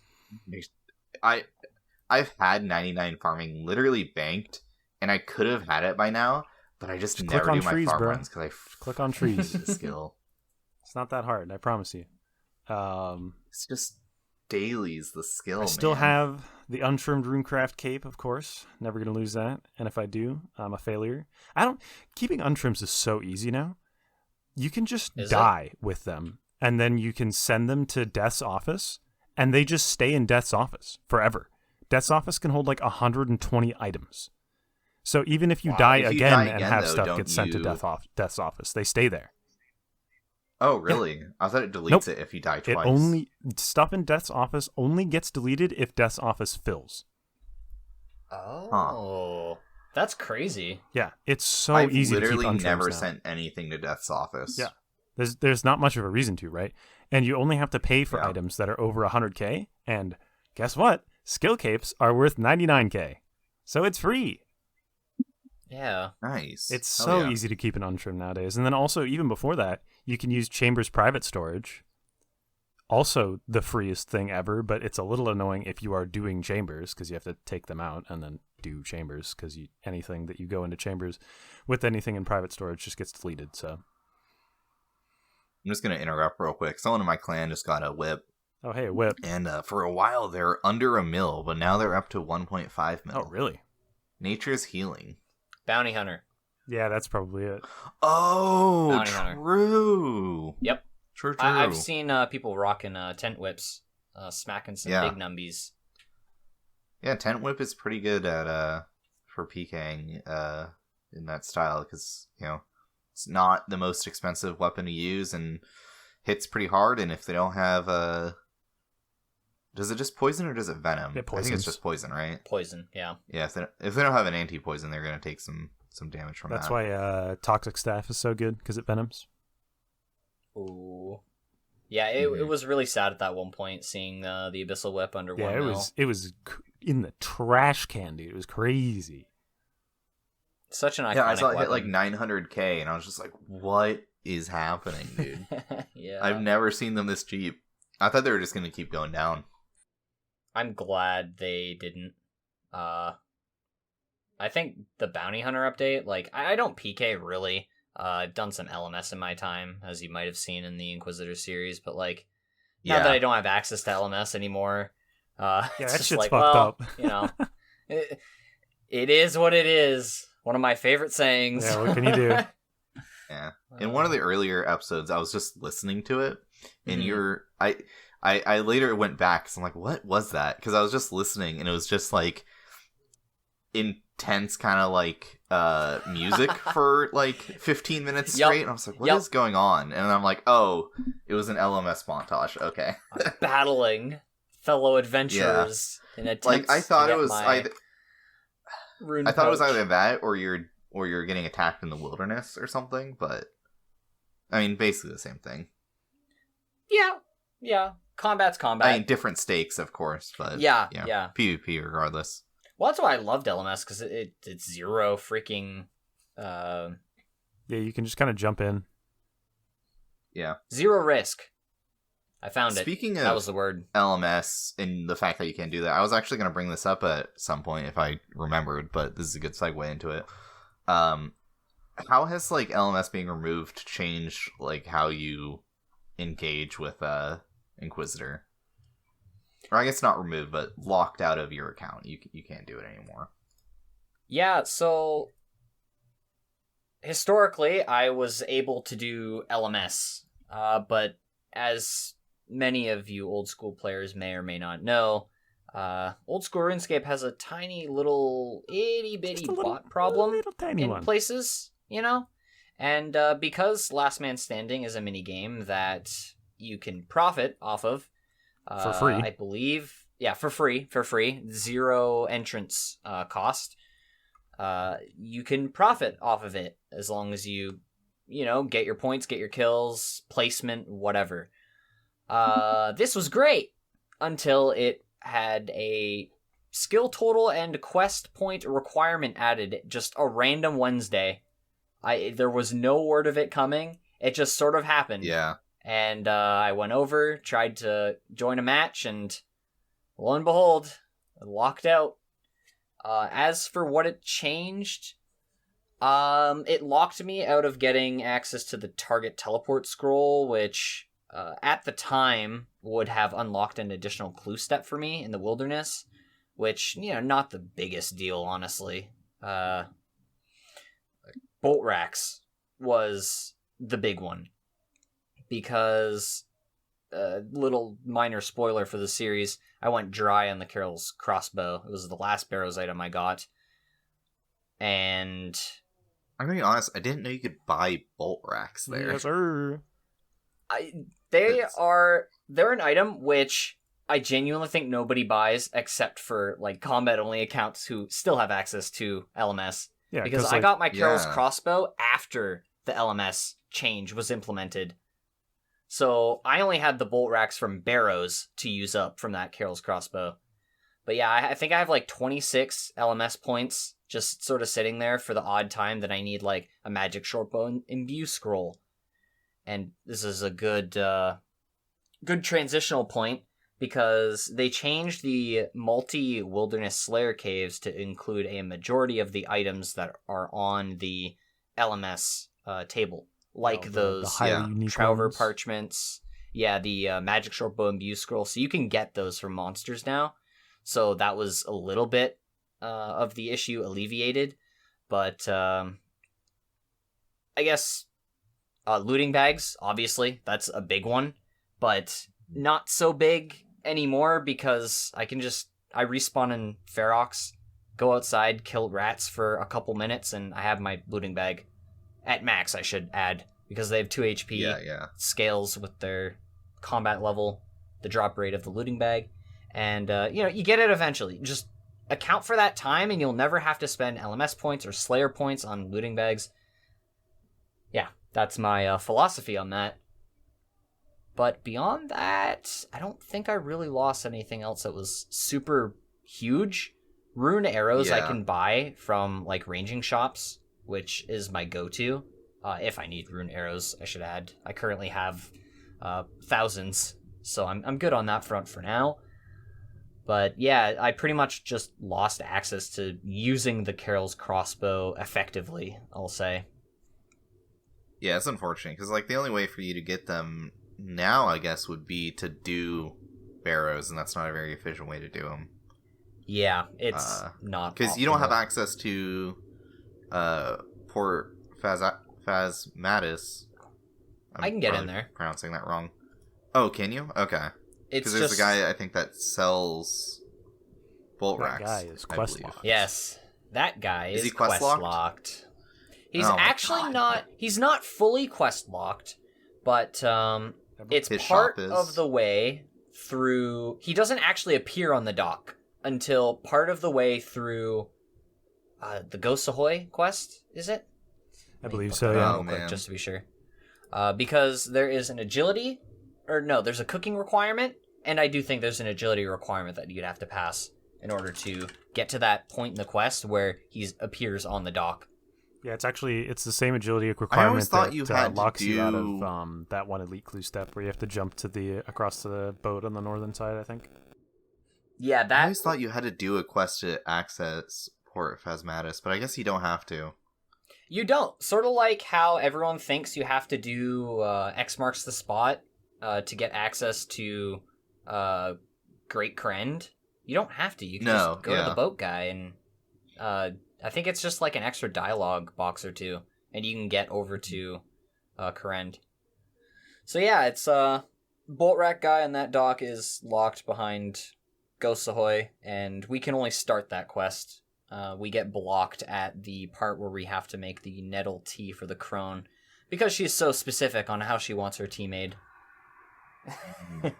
Yeah. So, from LMS, would something like the Swiftblade be helpful on your account? I mean, there's the ham joint, which is the crush variant of that, which would be more beneficial for Inquisitor because the Inquisitor's armor is a crush armor set. Yeah, true. And I think you need crush for the things that spawn in the nightmare, husks. Right? That you have to husks. use the husks. Yeah. I don't. At this current moment, I just use my cudgel and I bonk the husks. I one-shot them fair. both. I don't really think I'd benefit too greatly from bringing, like, a goblin paint cannon, for example. It would just overcomplicate things in my eyes. Add a lot more That's swaps to when I don't really need the extra swaps, right? Yeah, Swiftblade speaking of the is cudgel, it's like it's for the Theater of Blood. When it comes down to it, pretty much. yeah. Speaking of the cudgel, though, that's I think that brings up another thing. You don't have the Inquisitor's mace yet. I do not. Yeah. It's I know fucked up, you're man. you're still doing Nightmare in your latest video. You just got your 4th Nightmare pet. Yes, that also exists. But obviously you're still sending that boss for the drop there. Yeah, that's the whole goal of Season 2. Like, of course, the whole setup and goal for Season 1 was to obtain the full Inquisitor's armor set. And I think Season 2 is going for the mace just really will bring the look together. Yeah, absolutely. Yeah, in a way, it's kind of poetic that you got the full armor set before even getting the mace. Free content. Let's go. Yeah, I get to carry on in a Season 2 and really see how far I can take the account on that front.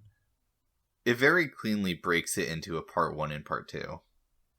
Yeah, it's actually really nice how it worked out when you think about it and you actually look at the series itself. It's meant to be, And it's a good thing that you still enjoy the content, as I feel like going what is it, 1 in 2,000 or whatever for that item would be pretty rough if you didn't enjoy doing Nightmare. I think it's really important to make an end goal that you're gonna enjoy going for, because when I first made Inquisitor, you will have noticed that I set the full armor set as the goal and not the mace or the orbs. And my reasoning behind that was, well, obviously I don't want to go for the rarest items at the time. I wanted the account to be challenging, but I also wanted it to end at one point, right? So Yeah. going for the armor set just sort of made sense at that time. And also it gave me good reason to lock my defense, because I also had never played a Pure before. I wanted to try that. Yeah, it's kind of reminiscent. Last week, when we were recording, we did a tier list of all the mini games, and at one point, we got to the topic of Gauntlet. Yeah. And I'm masochistic, and I love Gauntlet. And I was talking about how a lot of people really, really don't like Gauntlet, because But it's like the meta for Ironman it's like now. the Ironman meta, get a Bofa, go crazy.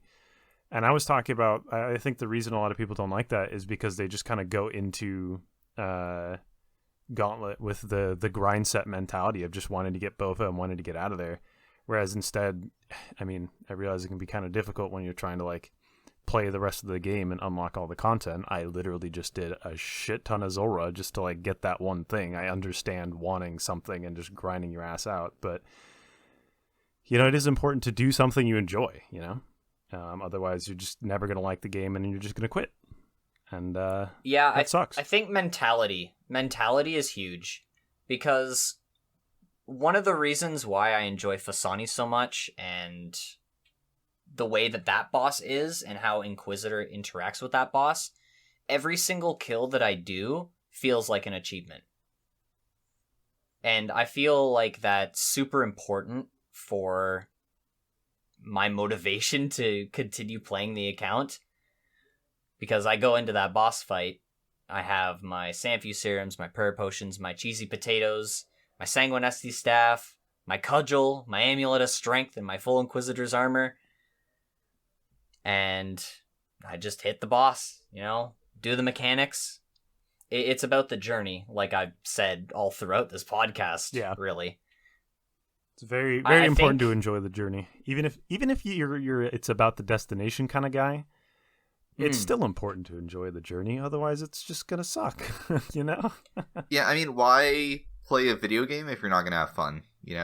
That's exactly it. I feel like people treat RuneScape too much like a job, where they're like, true. Now I have to go, do X, Y, or Z grind, and it's like, you don't have to. you know, or like you're coming at it with the wrong mindset. Like if you don't enjoy doing that, then go do something else. Yeah, like if I had made it to like had- 1500 Zora, I would have quit. I'd have just been like, this isn't fun my anymore. God. I'm done. I'm Yeah. gonna go do something else. Yeah. I don't need it that badly. I would like to keep playing the game. Thank you. I would like to enjoy myself. I had a mindset at one point where I'd force myself to play games to, you know, get my content.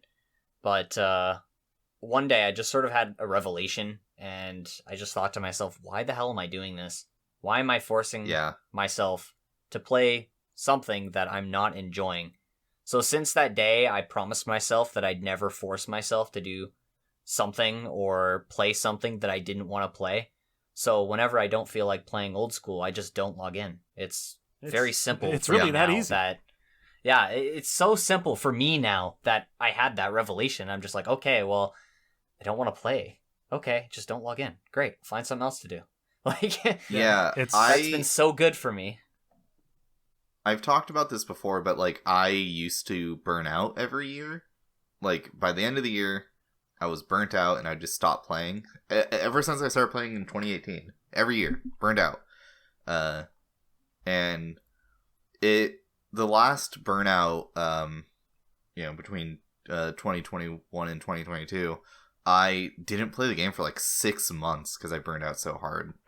Oh, wow. This is the first year I haven't, and that's just because I've kind of approached the game differently. It's always been kind of an I'm internal only clock gonna for me. do It's things like, that I all right, enjoy. Sparre just burned out. That means it's X time of year. Yeah. Like literally every year, right around Christmas time, I'd stop playing for, I'd be enjoying myself, 2 to, I like guess, having 6 the months. time of my life in whatever league was running, and he'd log in for like Yeah. a week and be like, "Man, I just fucking hate RuneScape right now. I can't do this." Just Oh, no. every Like I tried year. playing the last league. I tried, and I was just like, man, like I had some fun with it for maybe a couple days, and I was like, I just can't. I don't even want to think about RuneScape, Yeah. so I just stopped. But I personally didn't really super get into that last league. I think I finished with like an adamant trophy, but one of the highlights of that was I think 2 friends. I want to say the names, but I'm afraid I'm going to get it wrong. But I went in a Tob trio with a couple of friends, and first Casey at Tob in the league, I pulled the scythe, and I didn't even have the stats to wear it. It's pretty That's funny. amazing. I love that. they weren't very happy. Dude, I wanted to do Tob so bad last league, but I've only very recently like opened up a lot more in Petscape and like allowed myself to be a bit more of a chatter, be a bit more involved and like actually play with everybody again. And last league, Yeah. I was like, I want to do group content, but I'm an introvert, man. I'm a piece of shit. I don't want to talk to anybody. It's hard. It's hard at times. I'm also personally introverted. Like I prefer to stick to myself. Just personality type that I am.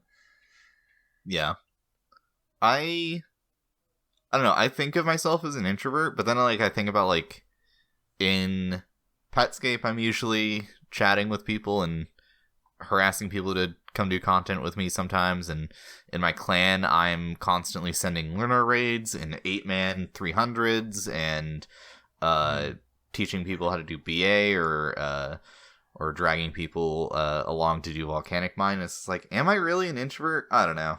It's kind of an interesting thing, right? Because while I consider myself an introvert, I took up a lot of like leadership positions, and like I was super involved in Boy Scouts when I was a kid. So it's kind of like a niche thing where sometimes you just fall into this position where you're just like, yeah, I can do this, but you can still be an introvert, Exactly. That's literally what I was just about to say. Like, just because you've done things that an extrovert would do does not mean that you aren't introverted.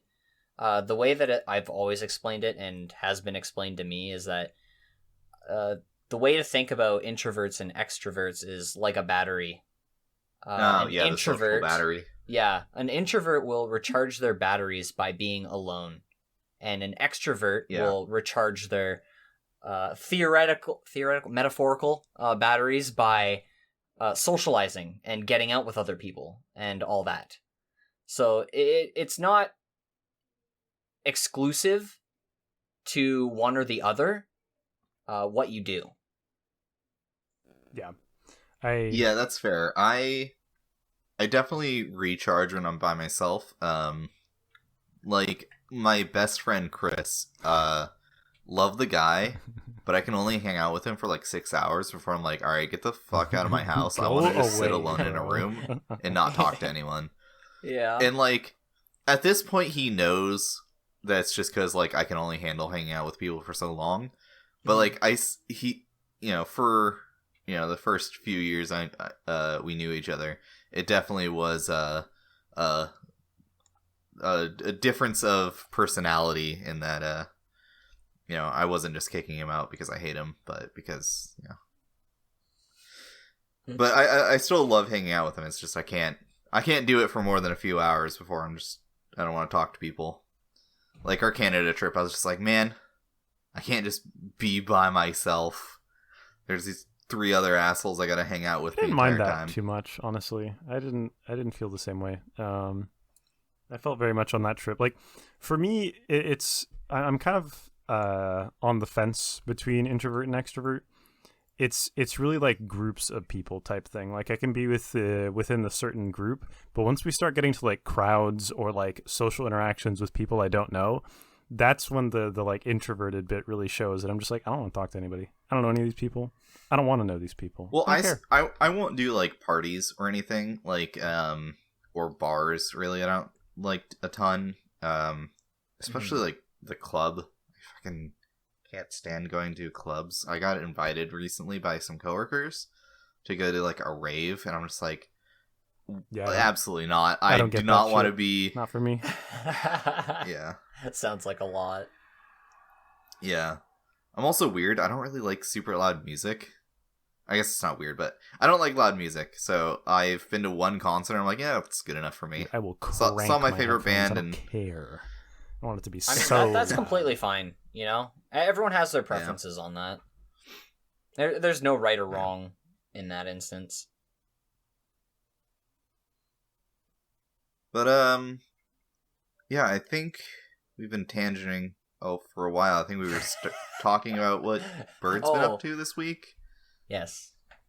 And Lyfe, you're moving, so I'm sure that's been consuming your entire week. Oh yeah, I mentioned that earlier. My May has been hell, on top of it being my birth month, having the PC issues. Happy birthday. Thank you. Packing up. Yeah, I think I saw... I can't remember how old you were turning. I saw a tweet, and I think I liked it. I'm so old. Yeah. I am a quarter of a century old. I'm 25. Oh, so old, dude. Hey. Yeah. You're younger than me. Just by a few months. Every year that goes by, I look back and, oh my god, time flies. Yeah.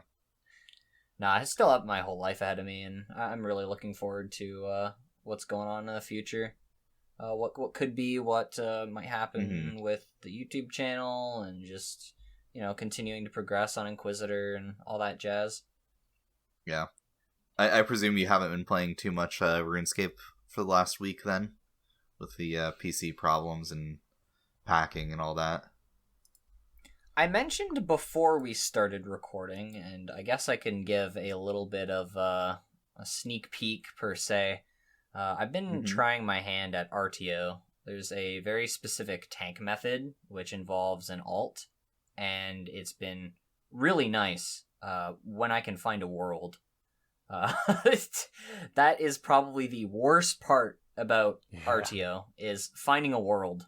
And I don't go at peak times. I go like early in the morning. I wake up on a Monday, Tuesday, Wednesday, and I log in and I gear for RTO, and then I still have to hop many, many, many worlds, which is crazy to me. Yeah, it's kind of the nice part of Callisto is while you do have to find a group, realistically, to fight Callisto, you can find a world so easy. And if you do it at the right times of day, there will literally never be PKers. Yeah, you're right. Oh, man. But... when I was listening through some of your recent-ish episodes from a couple months ago, I found the clip of me saying, "Put me in the video." And you just zoomed in on me, and that gave me a nice little chuckle. I think I saw. I kept my word. I think I saw a clip of because I used to raid with Caveman a lot with you as well, and I think I saw a clip, and I was like, "Holy shit, that's me! What am I wearing?" Yeah, like even looking at my older videos and like the gear progression that old school RuneScape has had has just sort of blown my mind, because we'd be raiding in the olden days with like freaking mystics and have the bandos and whips and dragon defenders and it's, you look at it, it's like, what was I doing? But it's like a tiny nostalgia hit too, because you were there years ago. Yeah. Doing chambers with buddies, or so on and so forth. I'm sure if I like finally combed through all your videos, I could probably find myself maybe one or two more times throughout it. Watch I know I've done. Watch his chat. Just watch Caveman CC. I've seen myself a couple times there too. Yeah, I'm sure I would see myself there. Yeah, I was definitely a chatter. Yeah, there are a lot of clips with Caveman chat channel in the chat, because I just, much like a lot of the old Caveman viewers, we just hang out in there still. It's just sort of the place to be. Yeah. If it didn't constantly kick me out every time I world hopped, I noticed that. Logged That's so out, annoying. I would be in there more often, but I can never remember that I need to rejoin it constantly, so I just never do, and then and then I'll go weeks and weeks where I'll be like, oh yeah, it's weird that There's been no chat. I haven't seen the FC in a while. Oh yeah, I've been out of it for weeks, and like sometimes I swear I'll just log out of the game and like come back in an hour and it'll kick me out. I don't get it. What, it seems so inconsistent. It probably is consistent in when it kicks you out, but I just never realize it when it happens. Someone told me a while back what causes it, and I can't even remember what it was now. Something about logging out a certain way or world hopping or something. I don't remember. I think if you're hopping constantly, it'll just stop trying to connect you over time. But even so, that's been happening with like the clan chat that I'm in as well. Like, oh, really? I haven't had issues with clans. Yeah, it just doesn't connect me to my clan, or it's a super long delay. I've had that happen a few times me afterwards. It's so weird. Sounds very obnoxious. It's sort of a pain, yeah. Yeah. The clan system has been pretty nice, but there's definitely some glaring limitations with it that I wish Jagex would address, but it's clearly not a huge priority for them, so they just haven't updated it. I think overall the clan update was a good update for the game. Oh, absolutely. What it needed at the time. It's just imagine they'll probably review it in the future, but of course, like you said, it's not top of their priority right now. A part of me wishes that they'd make it so you could join like 2 or 3 clans somehow.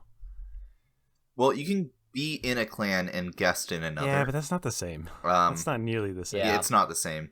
Because, okay, I'm just going to rant about clans for a minute. So, I'm in a big clan, right? We're capped out at 500. It's XP waste. Well, it's not their clan. It's TNL, which formed, and then they made the XP waste podcast, and most of the people in the clan are there for XP waste.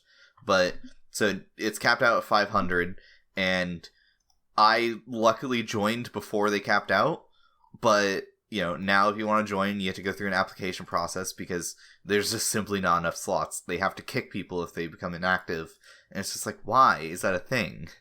And then if you are guesting in the clan, people all the time, you'll get a bunch of grats or something, or people freaking out about a drop, and then some freaking smiley face motherfucker will go, "What'd you get?" And it's like, it's a literal meme. Why can they not see the drops and achievements? It's rough.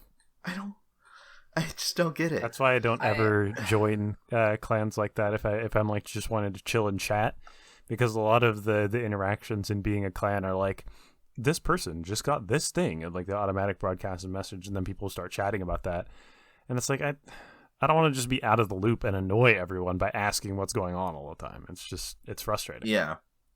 I think at the time of implementation for that, it was to avoid having guests snipe people getting wilderness drops. But now you can actually leave the clan, so Yeah. I don't see why they need that still. It's just I don't understand it. I feel like To clarify the that better real quick, solution you would can just leave the clan chat while still being in the clan, is what he means. yeah. Yeah. I did that the other day. I accidentally hit leave on it, and I thought that I was actually leaving the clan. And I was like, no, I didn't mean to click that. I meant to click settings. And then I was just like, oh, I can just rejoin. It's fine. Yeah, no, you have to go through a whole menu thing to actually leave a clan, but just leaving the you have to channel. go through your settings. Yeah. Yeah, that'll hide your drops if you leave the channel, which, again, if the whole idea of hiding the drops from smileys or guests in the clan was to prevent people from joining the clan to grief someone getting wilderness drops or doing wildy bosses, okay, yeah, sure. Because when they first introduced clans, there was no option to temporarily leave the clan, or leave the chat, I should say. Leave the chat of the clan. I feel like the better implementation of that is just have the option to hide wilderness-specific drops, rather than hiding all drops from Engine work. smileys, you know? That's I guess. engine. Yeah, I don't know. engine work. I'm sure. I'm sure there would have to be a tagging system involved to that. They'd have to tag certain bosses as being wilderness bosses. I doubt that's in the chat functionality. So they'd have to tag these ones, then make it so that you can do that. I feel like the real solution here is an easy one that they could have added is a clan wide change where you can just decide if smileys can see drops or not. Just put that on the clan owners. Give the option. Yeah. That would be one that I think they could reasonably add with the current system without having to add any new systems. I think what they've done now, being able to leave the chat channel is okay. Yeah. They should I think where it's at is pretty good. Now. I'm always going to want advocate for things to be better, but I definitely don't want it to be interpreted as complaining that it sucks right now. Because it's pretty good, 100%. all things considered. Yeah. Yeah, I mean, it's definitely a million times better than the Friends chat system. Friends chat was janky as all hell. Still is. Still is janky as all hell. Still is, yeah. It's still a thing, yeah. I remember they were saying when they added the clan system, they specifically targeted and said that they would be adjusting the way that Chambers of Xeric lobbying works to be more similar to TOB and now more similar to TOA as well. And that has never happened. I did not know they made that promise. I have heard that there's some Chambers of Xeric quality of life coming up Honestly, soon. That's cool, because I thought that the chests were going to be the last thing we ever saw. Mm-hmm. Yeah. Yeah, because there's the chest in the lobby now. Yeah, there's the bank chest in the lobby, and then there's the two chests right before Ulm, which is so weird to me because I'm so used to pre-potting before you go down the hole, and now you pre-pot down there, and it is so weird to me. I still have to get used to it. They need to hide purples. They need to hide the purples. If you roll a purple at Chambers, that needs to be hidden at TOB, at Tombs I have a plugin for that, but it would be nice if it was just a part of the game. It doesn't work for clan broadcasts. Yeah. I know the exact plugin you're talking about. Sensor. You have to mute. You still have to mute your clan now chat. Does work for that. Oh, it hides clan broadcasts too? I think it's been updated to hide clan broadcasts. Even if it does hide clan broadcasts, right? There's still going to be a message that appears in clan broadcasts. So if you're milking and you're closing the chat box, your clan chat is going to light up, and that's just going to tell you that somebody got a purple. Yeah, that's true. There's really no way to hide that. Yeah. I don't know. Clans are definitely having a huge improvement on the game, but there's things I wish they would do with it that they just haven't touched. Like the clan hall is something that I think 5 players may have ever entered and actually done anything with. My mains clan does stuff in there from time to time. It's been a while since I've attended events like on the main, but I know my main's in a clan, FOH, and I know they do events in that clan hall from time to time, and I know some of them just like hang out in there as well. Huh. I know there's a bank in there. I might use that place as like my skilling area, but yeah, it seems like it'd be a funny place to bank stand. Yeah. Yep, just chill with the clannies. The fact that like someone has to like, if you want to join a clan, the fact that someone has to like open up the applications for it, and then you have to like hop to a specific world for it as well, is kind of weird. I don't understand why you have to go through all of that just it's to a little odd. Be accepted into a clan. I run the tiny little clan for all our close friends, and every time somebody starts playing RuneScape and we want to add someone to it, it's always like this process of like, okay, well, are you free to play or are you members right now? And so I need to hop to this world, and then I need to open up clan applications, and then I need you to go to this tab of the inventory and then click on this thing and join it's always doesn't help that they're all very new to the game usually.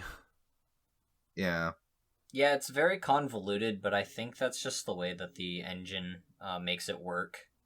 Maybe how the player ID system works, maybe. I'm just happy you don't have to meet up in person to do it. Yeah. I am completely fine with guiding people through an interface and having to be on the same world. I'm completely cool with that. I thought it was going to be like you had to go to like the little board that's there, but I believe it was like that on release. It might have been.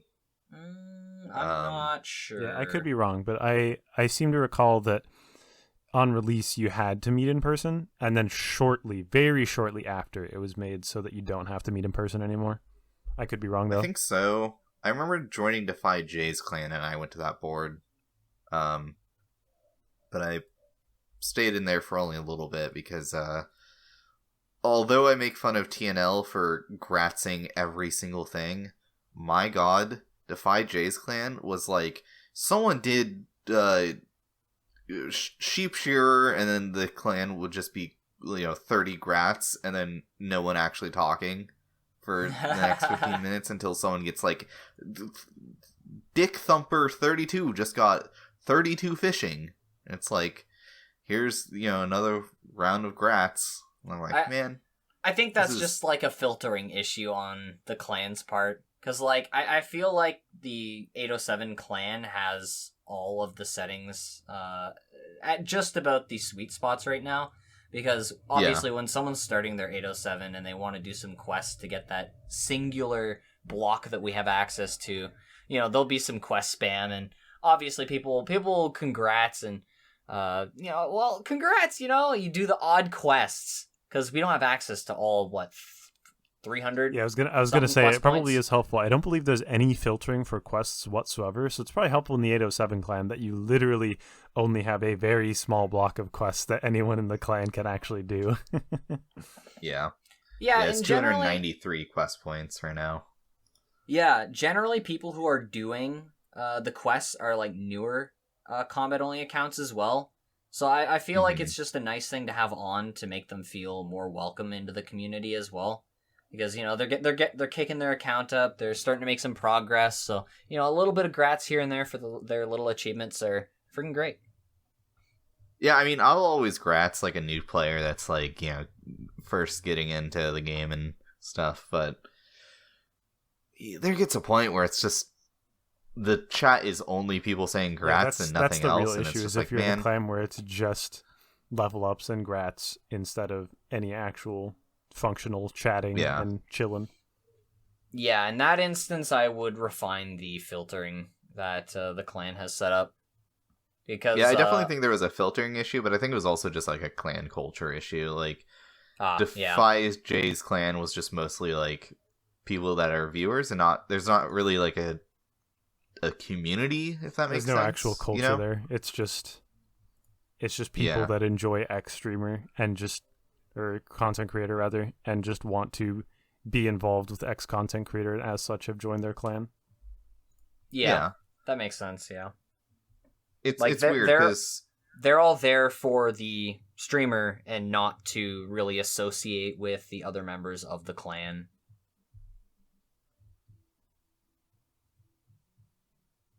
Silence. All right, I got a question. I've been meaning to ask this question. Mhm. So I can't pick out an early, like a specific example, but sometimes early on in the Inquisitor series, you'd get drops that weren't like hugely monumental or weren't particularly rare, and you'd like pop the fuck off about them. And I gotta ask, how genuine are they? Are you just genuinely excited and that's fine, or are you playing it up a little bit? Genuine excitement. All right. I had to know. I believe it, but I just needed to know.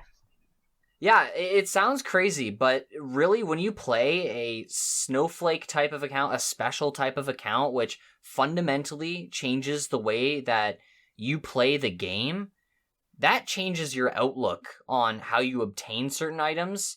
And even if they aren't the rarest thing, it's just super cool to grab something that's slightly more restricted. Like, you could have got it this super easy way if you had access to X skill, but you don't have access to the skill. So you have to do it a different, slightly more difficult or slightly longer way. So yeah, that's everything in the past that if you've seen me get an item and it's just like whatever for your account, but for my account, that could be just like completely different. Yeah, and I totally understand that, because even just on a much, much smaller scale, switching over to playing Ironman rather than playing a main, like I found myself being significantly more excited over things that would not have excited me at all on a main. So I totally get it, but I was just a little curious, you know? Yeah, okay, example, I just thought of this. More recently, with the release of the Wilderness bosses and the Wilderness demi-bosses, they now drop super combat potions. Super combat potions were a big pain in the ass to get before. Grotesque Guardians. I would have to kill Grotesque Guardians for them. And that's like a 2 to 3 minute walk/run, and I'd get 1 kill trips. And the one kill would probably take about the amount of time to walk, and it's not even a guarantee that you get super combats. So having those super combats be much more accessible, because remember, I don't have Herblore to make said potion, I now have easier access to super combat potions. That increases my max hit with the cudgel by 3, I believe, with my current setup, which That's massive. It's massive. It makes my Fasani Nightmare kills so much more consistent.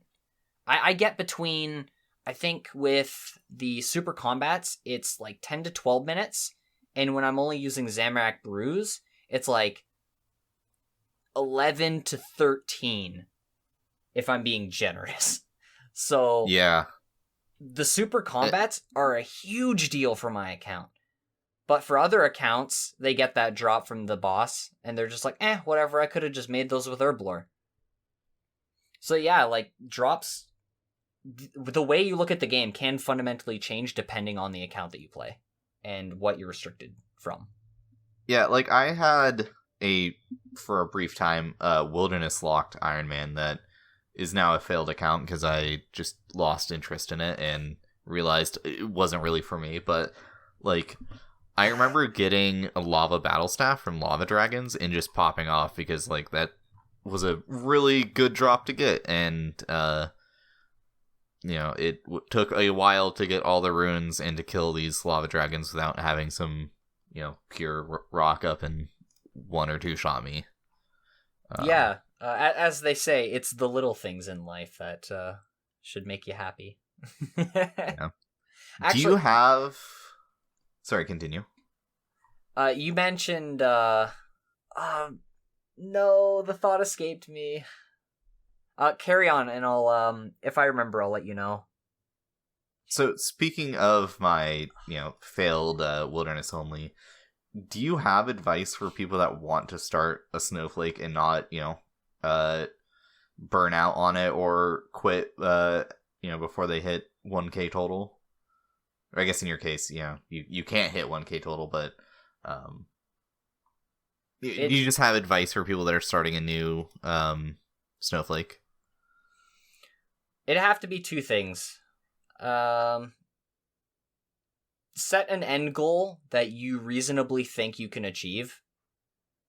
Because if you don't think if in the moment you think you can achieve that goal, and it turns out in reality, there was never really a chance, well, you know, you're setting yourself up for failure. But I think more importantly, you should choose a restricted type of account that you will enjoy above everything. Whether it's an area locked, a skill locked, so on and so forth, chunk locked, you know. You have to play an account that you will enjoy. And at the end of the day, that's all that matters. Your enjoyment and the goals that you believe that you can achieve. Yeah. Achieve them, or else. I can second this point as someone who hasn't played like a particular Snowflake at all, but I found myself playing this game so much more ever since I switched over to playing group, but basically regular Ironman. I always, Sparre can attest to this, I was always kind of a hoarder. Whenever I got a gear upgrade as a main, I just wanted to keep it. That was just mine. I didn't want to get rid of it. Yeah. I hated the gameplay loop of the most efficient thing to do is grind X boss forever to make the most money possible and then buy all of the best things. I did not enjoy that. I wanted to just keep things and hoard things and stash things. And playing as an Iron Man just allows me to just accumulate drops and just put them all away into my beautiful dragon stash. And I found that my enjoyment and overall playtime has just skyrocketed. It's so important to do something that you actually enjoy doing. I think it's the same for like the type of Iron Man game mode you choose as well. Because I know there's a lot of people in the community who aren't fans of GIM or hardcore group Iron Man or whatever. There's a lot of those people. I think at the end of the day, all that matters is, are you going to have fun playing this account by yourself or with said group of people? If the answer to that is yes, go for it. That's the whole point of video games, you know? You're supposed to have fun, you're supposed to enjoy your time on them. And above all else, that's what matters. It seems very cliche, but really, like, truly, it is the most important thing. That's why it's like such a cliche, stereotypical thing to say, because it is just genuinely really important. I feel like a lot of people lose sight of that with this game because, like, I don't know, Everyone I just gets hear lost some in people, the grind. Yeah, like RuneScape is addictive. You know, everyone knows that, and people get to a point where they're just playing RuneScape because that's just the game they play, and they've kind of lost the fact that, like, it is a game. You know, you're supposed to have fun. I think snowflakes are a good way to do that. You know, to spice things up and maybe have some fun again. Yeah, I remembered what I was gonna say earlier. So when you mentioned your failed wilderness account, you brought something up. I didn't ruin the account; it still exists, but I just don't play it. We'll say incomplete account. Yeah, I mean, I described it as failed, so yeah. At the time when I made Inquisitor, I saw an increasing number of incomplete accounts left in the dust, and this sort of frustrated me. All these like unfinished series of these snowflake accounts just sort of left in the dust. Like I said, it awoken something inside of me to where when I made Inquisitor, I told myself on day one when I made that account, you are completing this account. You will have an account. You will have this series on your YouTube channel complete. I don't care how long it takes. You will not become another one of those accounts in the graveyard. And that like I said, it awoken something in me. Dude. Like, just the sheer amount. It was that time of YouTube where people would start a series and then they would never finish it. And that really frustrated me at the time. Yeah, I'm glad I never made a YouTube series out of it. But I did stream when I had the wilderness only, and it was just here's like 3 days of me doing monkey bars, and then a bunch of agility at the wilderness course. Yeah, I think I had like 75 agility or something on the account, and then I did a bunch of fishing, some prayer training, a little bit of very tortured Slayer, and then I remember I was talking to Try Too Hard for You, the guy with Ollie the Neat, the desert only Iron Man. Desert, yes. Yeah. I want to get him on the pod at some point. Maybe I can get him and Rakeen on at the same time. I think that'd be really interesting. But, have fun with those 4 audio tracks. I know. That's the only thing that's like, do I want to do both of them at the same time? I could maybe convince them to do it, but do I want that? But yeah. I was talking to him, and I actually dug up the conversation. This was in 2020. Almost a year ago today. Or not a year ago. 3 years ago today. We were talking, and he told me that to get to 15 smithing, so I could actually do smithing in the wilderness, I would have to kill 49,000 skeletons. Ooh. And I was like, man, yes. I do not want to play this account anymore. Like, I was looking at all the grinds, I'm like, okay, so I want to do smithing, I want to do construction, because I had a construction exception. I could, if I had the stuff to be able to create a glory, I could go buy a house and teleport to Edgeville with the glory and home teleport to get to my house, I think is what I was doing. I don't remember. It's been a while. But I was like, okay, I would have to kill 49,000 skeletons to get there was some way I could get a dragon stone. I don't remember what it was, but it was terrible. And like getting the crafting XP was going to be absolutely terrible as well. It was like gold bars from greater demons or something. And I was just like, do I want to do this? I absolutely don't think so. So I was just... That's another thing that feeds into these special type of snowflake accounts too, is that there are some unforeseen grinds that you will find. Like, I wanted to get these spiked manacles for Nightmare. They're my best in slot. Give me a max hit, the +4 strength bonus. Well, I went dry for them. And my total guard kill count was, I think it was in the realm of 166,000 guards I killed to get the approximate amount of insane medium clues to complete those, and then eventually roll the spiked manacles, which I think it was, I don't remember the specific KC, but hundreds of medium clues completed for a best in slot. I still remember the combat bracelet saga. Oh yeah! Every single time I get an elite clue and I get a Dragonstone bracelet, I always think of you, because I remember the first elite clue I did on this account, I got one, and I was like, man, that sucks. That was I'm being honest, I skipped over that in the videos if it ever happened there, but I do remember like in Discord and in the clan chat you complaining about combat bracelets. That whole era, we can say, of the account lasted for 2 full videos, which I think was like episode 2 and 3 of season 2. Okay. And I did a lot of barrows. That was a month-long grind, easily. Yeah. Just to get a best in slot freaking combat bracelet from elite clues, juggling them. Oh, that was a time and a half. Yeah, it's an insane grind, honestly. To put it into a little bit of a context for those that may not know, basically, I don't know if anybody knows the rate of elites from barrows off the top of their head.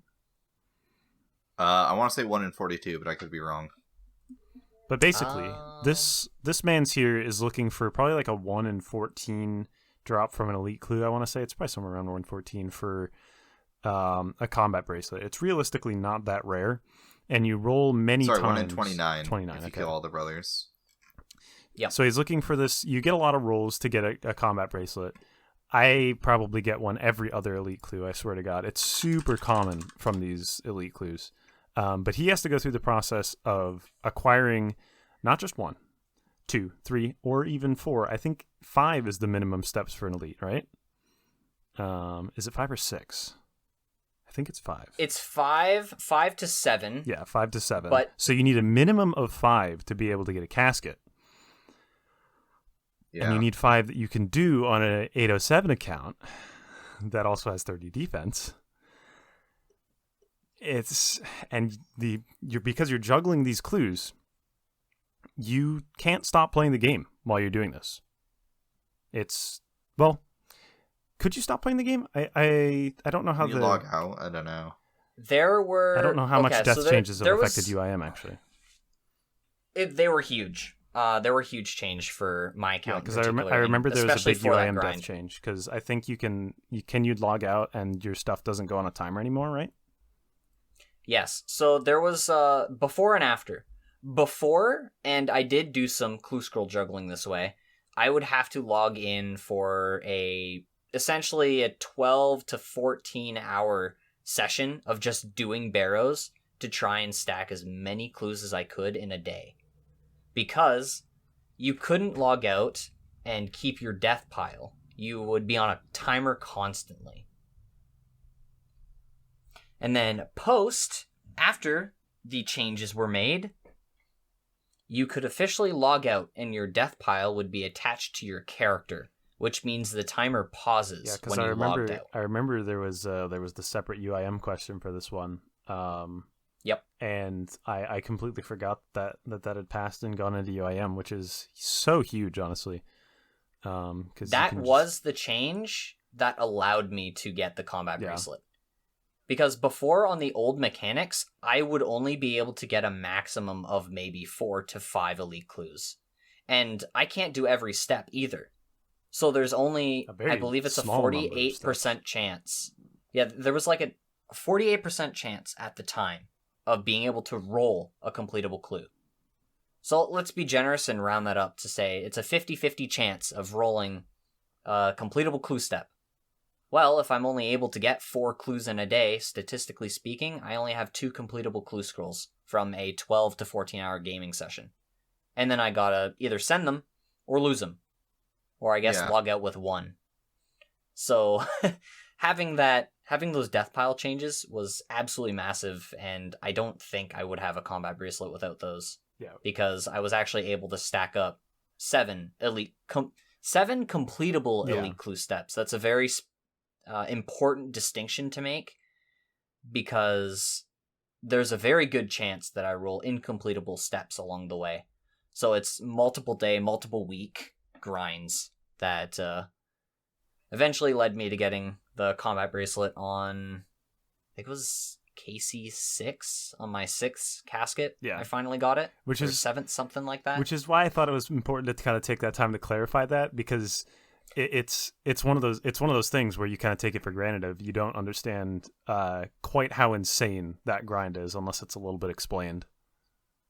It was a lot, honestly. Like, the elite clues are really crazy to do on a combat only, and that's not to mention my luck from elite clues, because I rolled both not for the combat bracelet, but if we're looking at the uniques, super lucky. I got super lucky. So I'm obviously 30 defense. We've clarified this throughout the podcast. I believe it was 1 or 2 KC. I got a Fremenic kilt. Now, that's crazy on a peer, you know? Ironman peers could only dream of having this item, and I got it. But it was after a time which I got the Inquisitor's plate skirt. So the only place I really used the kilt was at Chambers of Xeric, and it was pretty short-lived in a manner of speaking. But prior to getting the combat bracelet, or I should say Dragonstone bracelet, I pulled a Ranger's tunic, which is another dream item for Ironman peers. And getting both of those pure dream items in 6 KC, I think it was, 7 KC, something like that. You can watch the series and see for yourself, but it's crazy. That RNG was insane.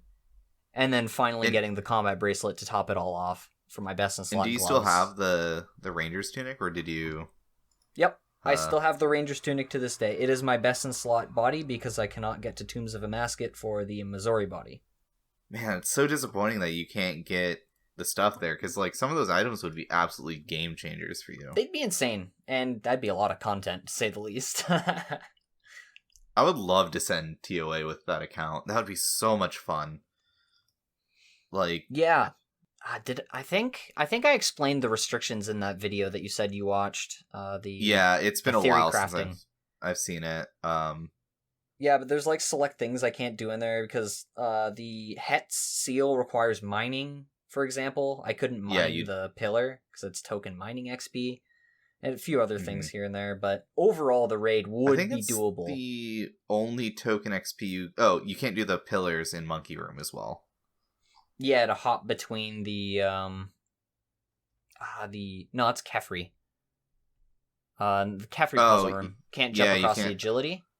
Yeah, you'd have to do duo or higher.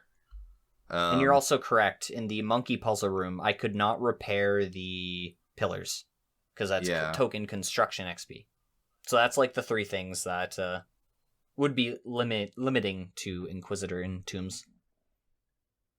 Yeah, at least it wouldn't be easy to accidentally get that XP, right? There's no like way you could accidentally misclick and ruin your account, but you'd have to have someone else that's repairing all your pillars, and you'd always have to run duos because you literally would not be able to do Kefri because you couldn't access it in a single raid or in a solo raid.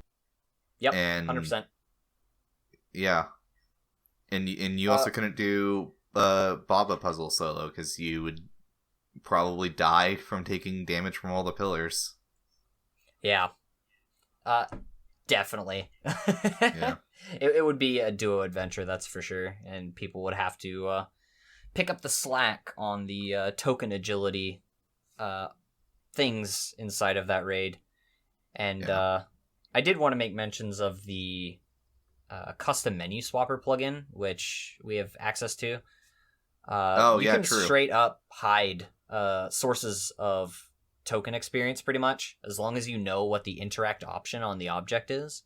And I have a list that I've implemented on the account, and not just for obstacles, but for like selling my rares to stores. I have that completely hidden, so I can't even sell, like, I don't know, let's say I right clicked my Inquisitor's helmet on accident and went to go sell it. I couldn't, because the sell option's just gone. Doesn't exist. Yeah, custom menu swapper. It's like the somewhat notorious Nasturtiums that Settled got. I know that's probably one that a lot of people would be able to relate to, since a lot of people have seen Swampletics. He made it so that he couldn't pick his Nasturtiums. That's a good comparison. Good comparison for sure. Is there anything that you would want changed about like the UIM game mode? Ooh. Either like a quality of life thing or just something, maybe spice things up a bit. That's an interesting question, because whenever Ultimate Ironman updates are discussed within the community, all hell breaks loose, essentially. You've got the classic Ultimate Ironman who want 0 changes. They want the game mode to stay intact to what they know it as of whenever they started their Ultimate Ironman. And then you have people more like me, where I'm just like, well, as long as it's reasonable and it lies within the realm of game design and what the items were intended for. Like, I know, I'll bring up a controversial one that was added. The Bow of Ferdheinen, I think it is. That stash unit. Oh, yeah, you can store it in the spot of the crystal bow. Yeah. People argue that because the bow is so powerful, it shouldn't be allowed to be stored. Okay, I can see that. That makes sense. However, how stash units are implemented. They are implemented by allowing someone to store items which can be used for a specific clue. Can the Bow of Ferdheinen be used for that clue step? Yes. So therefore, in my opinion, it should be able to be stored. I am a fan of consistency. My problem with that clue step is I don't understand why the Bofa is usable for that step because it's at a crystal all, though. bow. Exactly. And that's what do you mean? Why is it used? It's literally a crystal bow. It is a form of a crystal bow. You don't take the crystal bow and upgrade it, right? It's a whole different item that you get. It's not like the It is functionally It's the not same. like the Bandos boots It's step just better. where you take the Guardian boots instead. A counter to that, I could say, is the clue scroll should be specific to what is requested. So you have to provide a actual crystal bow with the name crystal bow. I believe the way it used to work is you couldn't use the bow for the clue step, Yeah. and it was changed Yeah, it so was that changed. you could, and then there was the separate Yep. question of could UIMs put it there. So Yeah, Yeah. that's those are changes I just don't agree with, and I believe that consistency should be key throughout the game. So anything like that, I guess. yeah, I kind of agree. If I were to be a person that played UIM, I would probably very much be of the opinion of, oh, well, this is how it works in the main game now, so this is probably how it should work for UIMs, unless it is a fundamental change to the very specific restrictions that UIM sets out. Which I guess you could argue Stashians are kind of against that, but they're pretty consistent at this point in the way that they function for UIMs, so... Yeah. I just think at the end of the day, I have no stake in it. I don't really care, honestly. I think we should just look at game design at the end of the day. Yeah. And what the intention was for these stash units. Now, to address the topic of power creep, perhaps they should review what items are usable for certain clue steps, right? Yeah. Because, like, you can store the Avernic Defender, for example, in the Warriors Guild, I think it is, because that clue step now you're allowed to accepts use using a dragon the or an Avernic. Avernic. Yeah. Maybe, perhaps to prevent power creep, as an example, they should require you to only use a Dragon Defender for that clue step. You know? That just... a counter to power creep, I guess. I'm trying to rep both sides here. Yeah. Playing devil's advocate. Yeah.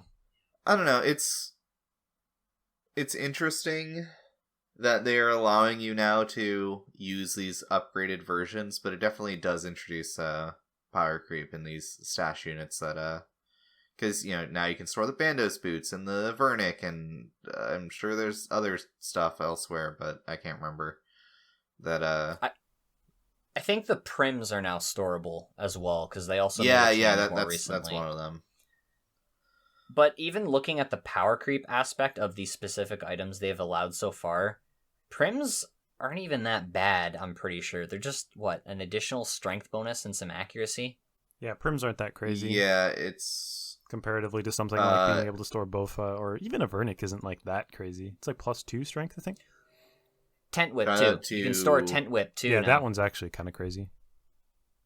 Yeah. XP Waste in one of their recent-ish episodes talked about upgrades that you should probably wait on buying because they're really not worth the money. They included prims because it is a +1 strength bonus over your dragon boots with a +2 accuracy bonus. Yeah, but they look cool. They do look cool. Spike manacles I'm gonna be honest. When I got the shadow drop, I went out and bought myself some Air Jordans. I have as you do. I have the McDonald's do. dragon boots right now because I got the gilded kit. Kind of a fan of those right now. That's great. But yeah, going most back of the to people I raid with rock the McDonald's boots. A classic. But yeah, As like you were going saying, back to the main question, specific change within the UIM game mode. This is probably one that all UIM could get behind. Maybe not the more classic UIMs, but I'd love for the looting bag to be available from Crystalia's shop for cash again. Like that temporary change they made a while back. Because there's zero chance, there's no way I'm spending my Slayer points on looting bags. It just seemed like such a silly change to me. Like, I'm sure there's people out there that'll make use of it, but for me, it just seems useless. 100%. Like, people will use it, and I have actually talked with a few UIM who were excited about getting it. But me personally, I didn't really see the point, because the way I get my looting bags, like I said earlier, I respawn at Ferox, go outside, punch a few rats, and I have my looting bag in like no time. So why would I waste 1/3 of a Slayer skip on something I can get in at the slowest in a couple of minutes? You know, I just account for that time. Yeah, one thing that you've reminded me of that I wish they would reintroduce is the ability to buy rune pouches. I knew you were gonna say that. Oh, because there was a period between January and April of 2020 where you could buy a rune pouch for 1,200,000 coins. If you were a main. And if you're a main only, not for irons. And that's because Bounty Hunter was temporarily disabled. But then then we got Bounty Hunter back, and Slayer Masters stopped selling them. But then we lost Bounty Hunter again, and you could still get rune pouches via LMS and for Slayer points, but you couldn't buy them. Wasn't Rune Pouch added to LMS because Bounty Hunter was gone? I believe all the stuff in the LMS shop was added because Bounty Hunter was gone, so that's why it didn't come back as purchasable for GP, because LMS was the replacement there. Yeah, maybe. The more you know. I didn't know that. Yeah, that's how I got my rune pouch. I was playing at the time, and I was just like, ooh, free rune pouch. Yeah, that's how I got it on my main as well, is I purchased it with GP from whatever shop you could purchase it from. Yeah, I think I told you about that. Yeah, you did. At the time. And I was like, oh, hell yeah. Give me that shit. Yeah, because 1,200,000 GP for the rune pouch is a steal, because normally it's like 750 Slayer points or something.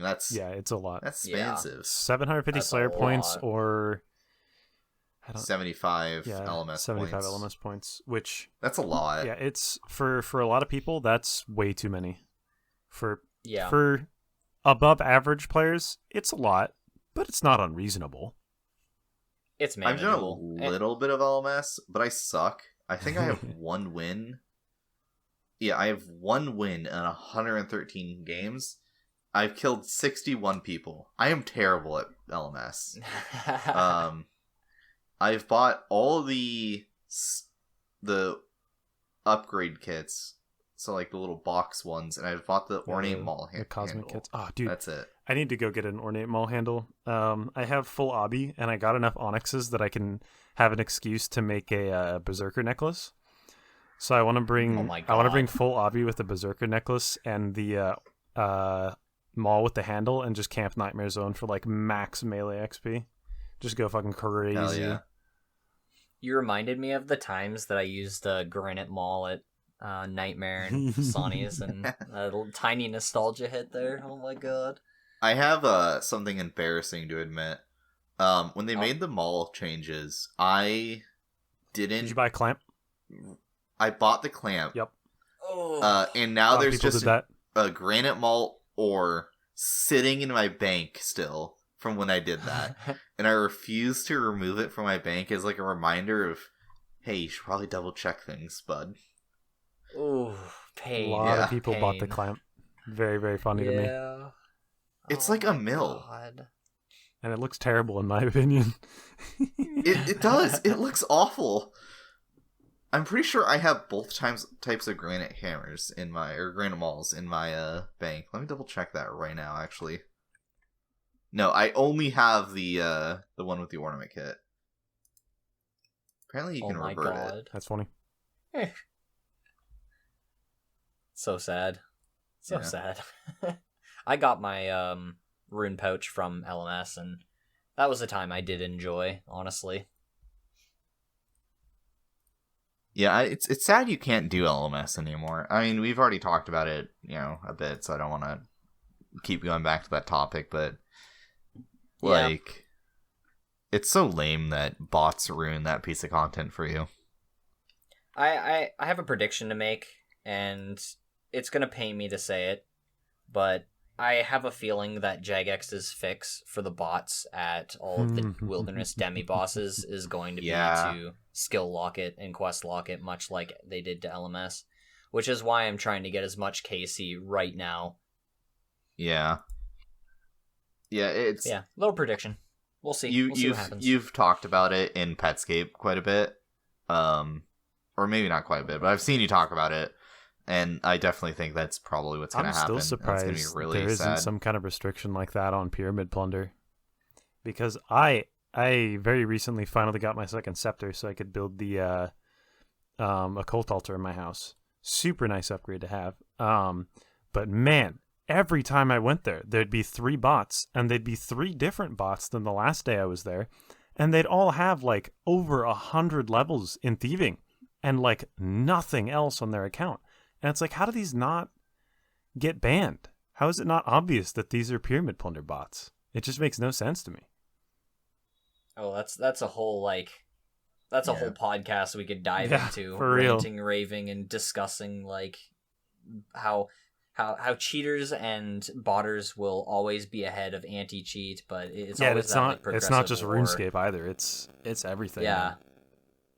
Yeah, I mean, like, every game that I've ever played that's, multiplayer has had cheaters of some sort, whether it's freaking Minecraft or World of Warcraft or RuneScape or Call of Duty. People always cheat or bot or something, or do something. If there's money to be made or enjoyment to ruin, bots and cheaters will be there. Yep, you said it right there. If there's money to be made, and I think that's just like the end of it, really. Like, yeah. So, we are nearing the end of the podcast. It's been about 3 hours with you, Lyfe. What does the future of Inquisitor look like? Yeah, that's what I was going to ask. What's the future of Inquisitor? Not just Inquisitor, but also just like you. You got any future plans? God, my mic is just fucked up, dude. I don't know what's going on. Yeah. To anyone that's listened this far, I've probably done a terrible job editing out all of Bird's mic spasms. So, thank you for sticking with us this far. Yeah, it's been a podcast. Future plans. Well, truth be told, I don't think I'll have the RNG to be getting the mace this year. If I'm fully honest, just sort of the way the first season, I guess both work. The way that I called it a season earlier. I think I put that seed in your mind.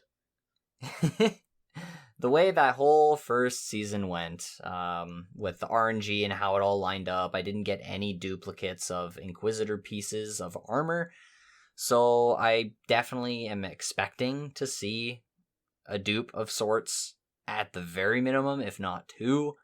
But I'm thinking maybe 2024 is when I'll see the mace come in at some point. That's a rough guesstimate.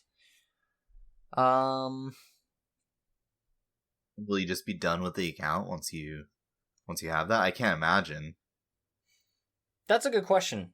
I don't even know that right now. I'm just sort of rolling with the punches, as they say. And once I finish the goal, because I have other side goals right now as well, right? I set up all of Season 2's goals at the start of the second season. So, like, I have a scythe on the sub-goals list, which, obviously, sub-goals are something that are just there to give me a bit of reprieve from, just constantly grinding out the Nightmare or Fasanis.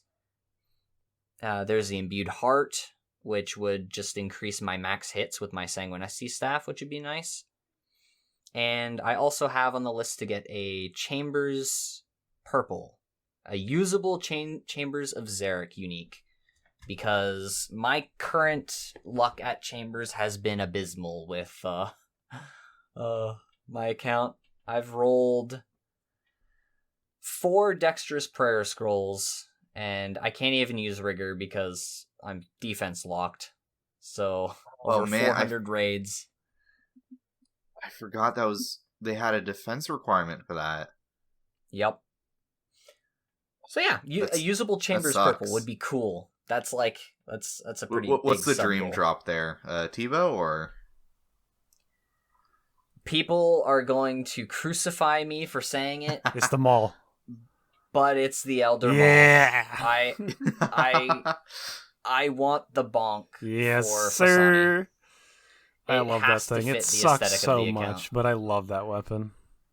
Yeah, I agree. It's better than the cudgel. I think with my current setup, it's like 3% to 5% better, maybe. That.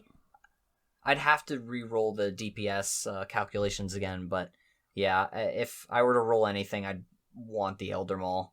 It'd be fantastic for the account. I wouldn't complain with a twisted bow, but I don't think anyone would. I mean, so would the Kodai help you at all? Can you use a Kodai? I could, but it's practically useless on the account, so it would be a drop. Okay. I have the Nightmare Staff. Yeah, you have the Sang.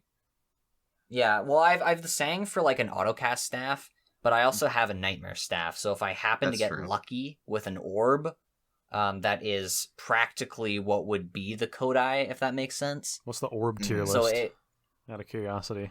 Ooh. Probably really Eldritch. Eldritch is the best, without a doubt. Okay. Checks out. That prayer regen, best. Yeah. Probably followed by...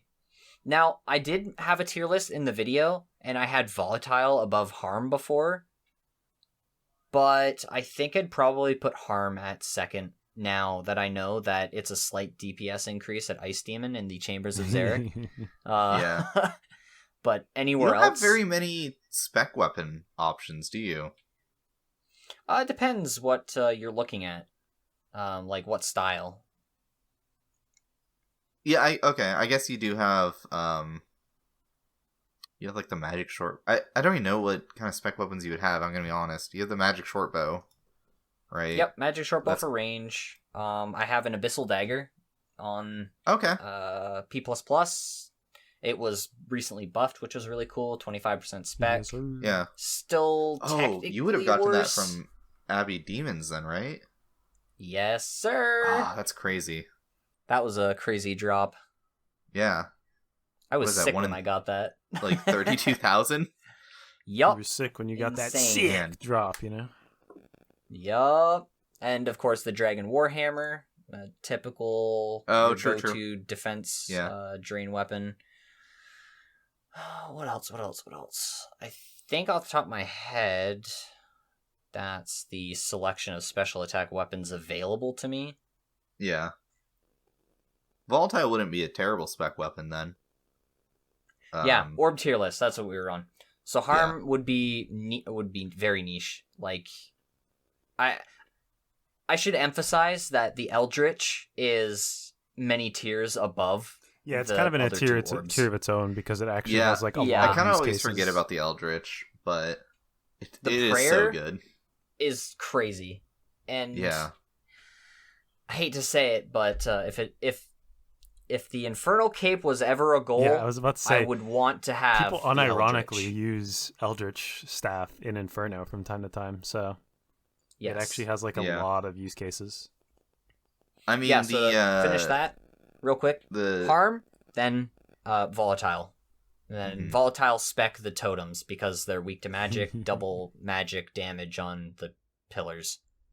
Oh yeah, true. Yeah, carry on. Well, I think actually we should probably wrap up now, as I'll be editing this for about 1,000 years. We could probably easily talk for another 2 hours, but we do have to end at some point. Yeah, and I think that's a great point to do so. Lyfe, it's been fantastic talking to you.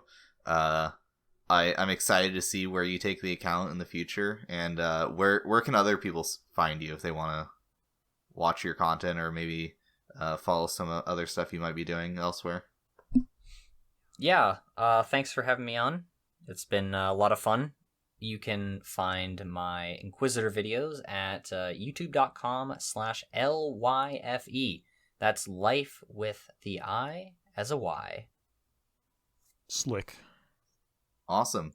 Yeah, and if you want to get more Guthix Rest content, make sure you follow the podcast. Follow us on YouTube as well, where Bird continually makes empty promises like I said, to make it's gonna happen, edits. I swear. I'm going back to video editing this week. I promise that you're not going to hear this clip of my voice on YouTube for another like 4 weeks probably, but the older episodes, they're going to start going up. Yeah. We'll see. We'll see. You can also find us on Twitter at twitter.com/GuthixRestPod, where I will tweet my apologies for not having episodes out on time, such as the last one we recorded, which I still haven't finished editing. So as soon as we finish recording this one, I am going back to edit that one. Sounds like hollow insults to me there, bud. We also have a Patreon where if I do edit things on time, you'll find them there early, and you can help support us so we can maybe get Bird a mic that doesn't do what it's doing. I don't know what's going on, man. Me a better mic. I've been trying to mute it when I can, but I've probably missed some of it. It's what it is. Life is life. Life is life. If you want to give us a one-time donation, we have a coffee link. It'll be down below. Other things that I need to shill, I'm sure, will be also linked down below. We have a Discord that we're currently chatting. If you ever catch us live, you can hop into the chat and listen to the live recordings, and realize that they go on much longer than the actual edited down version. So much longer. Yeah, we started at 5 o'clock?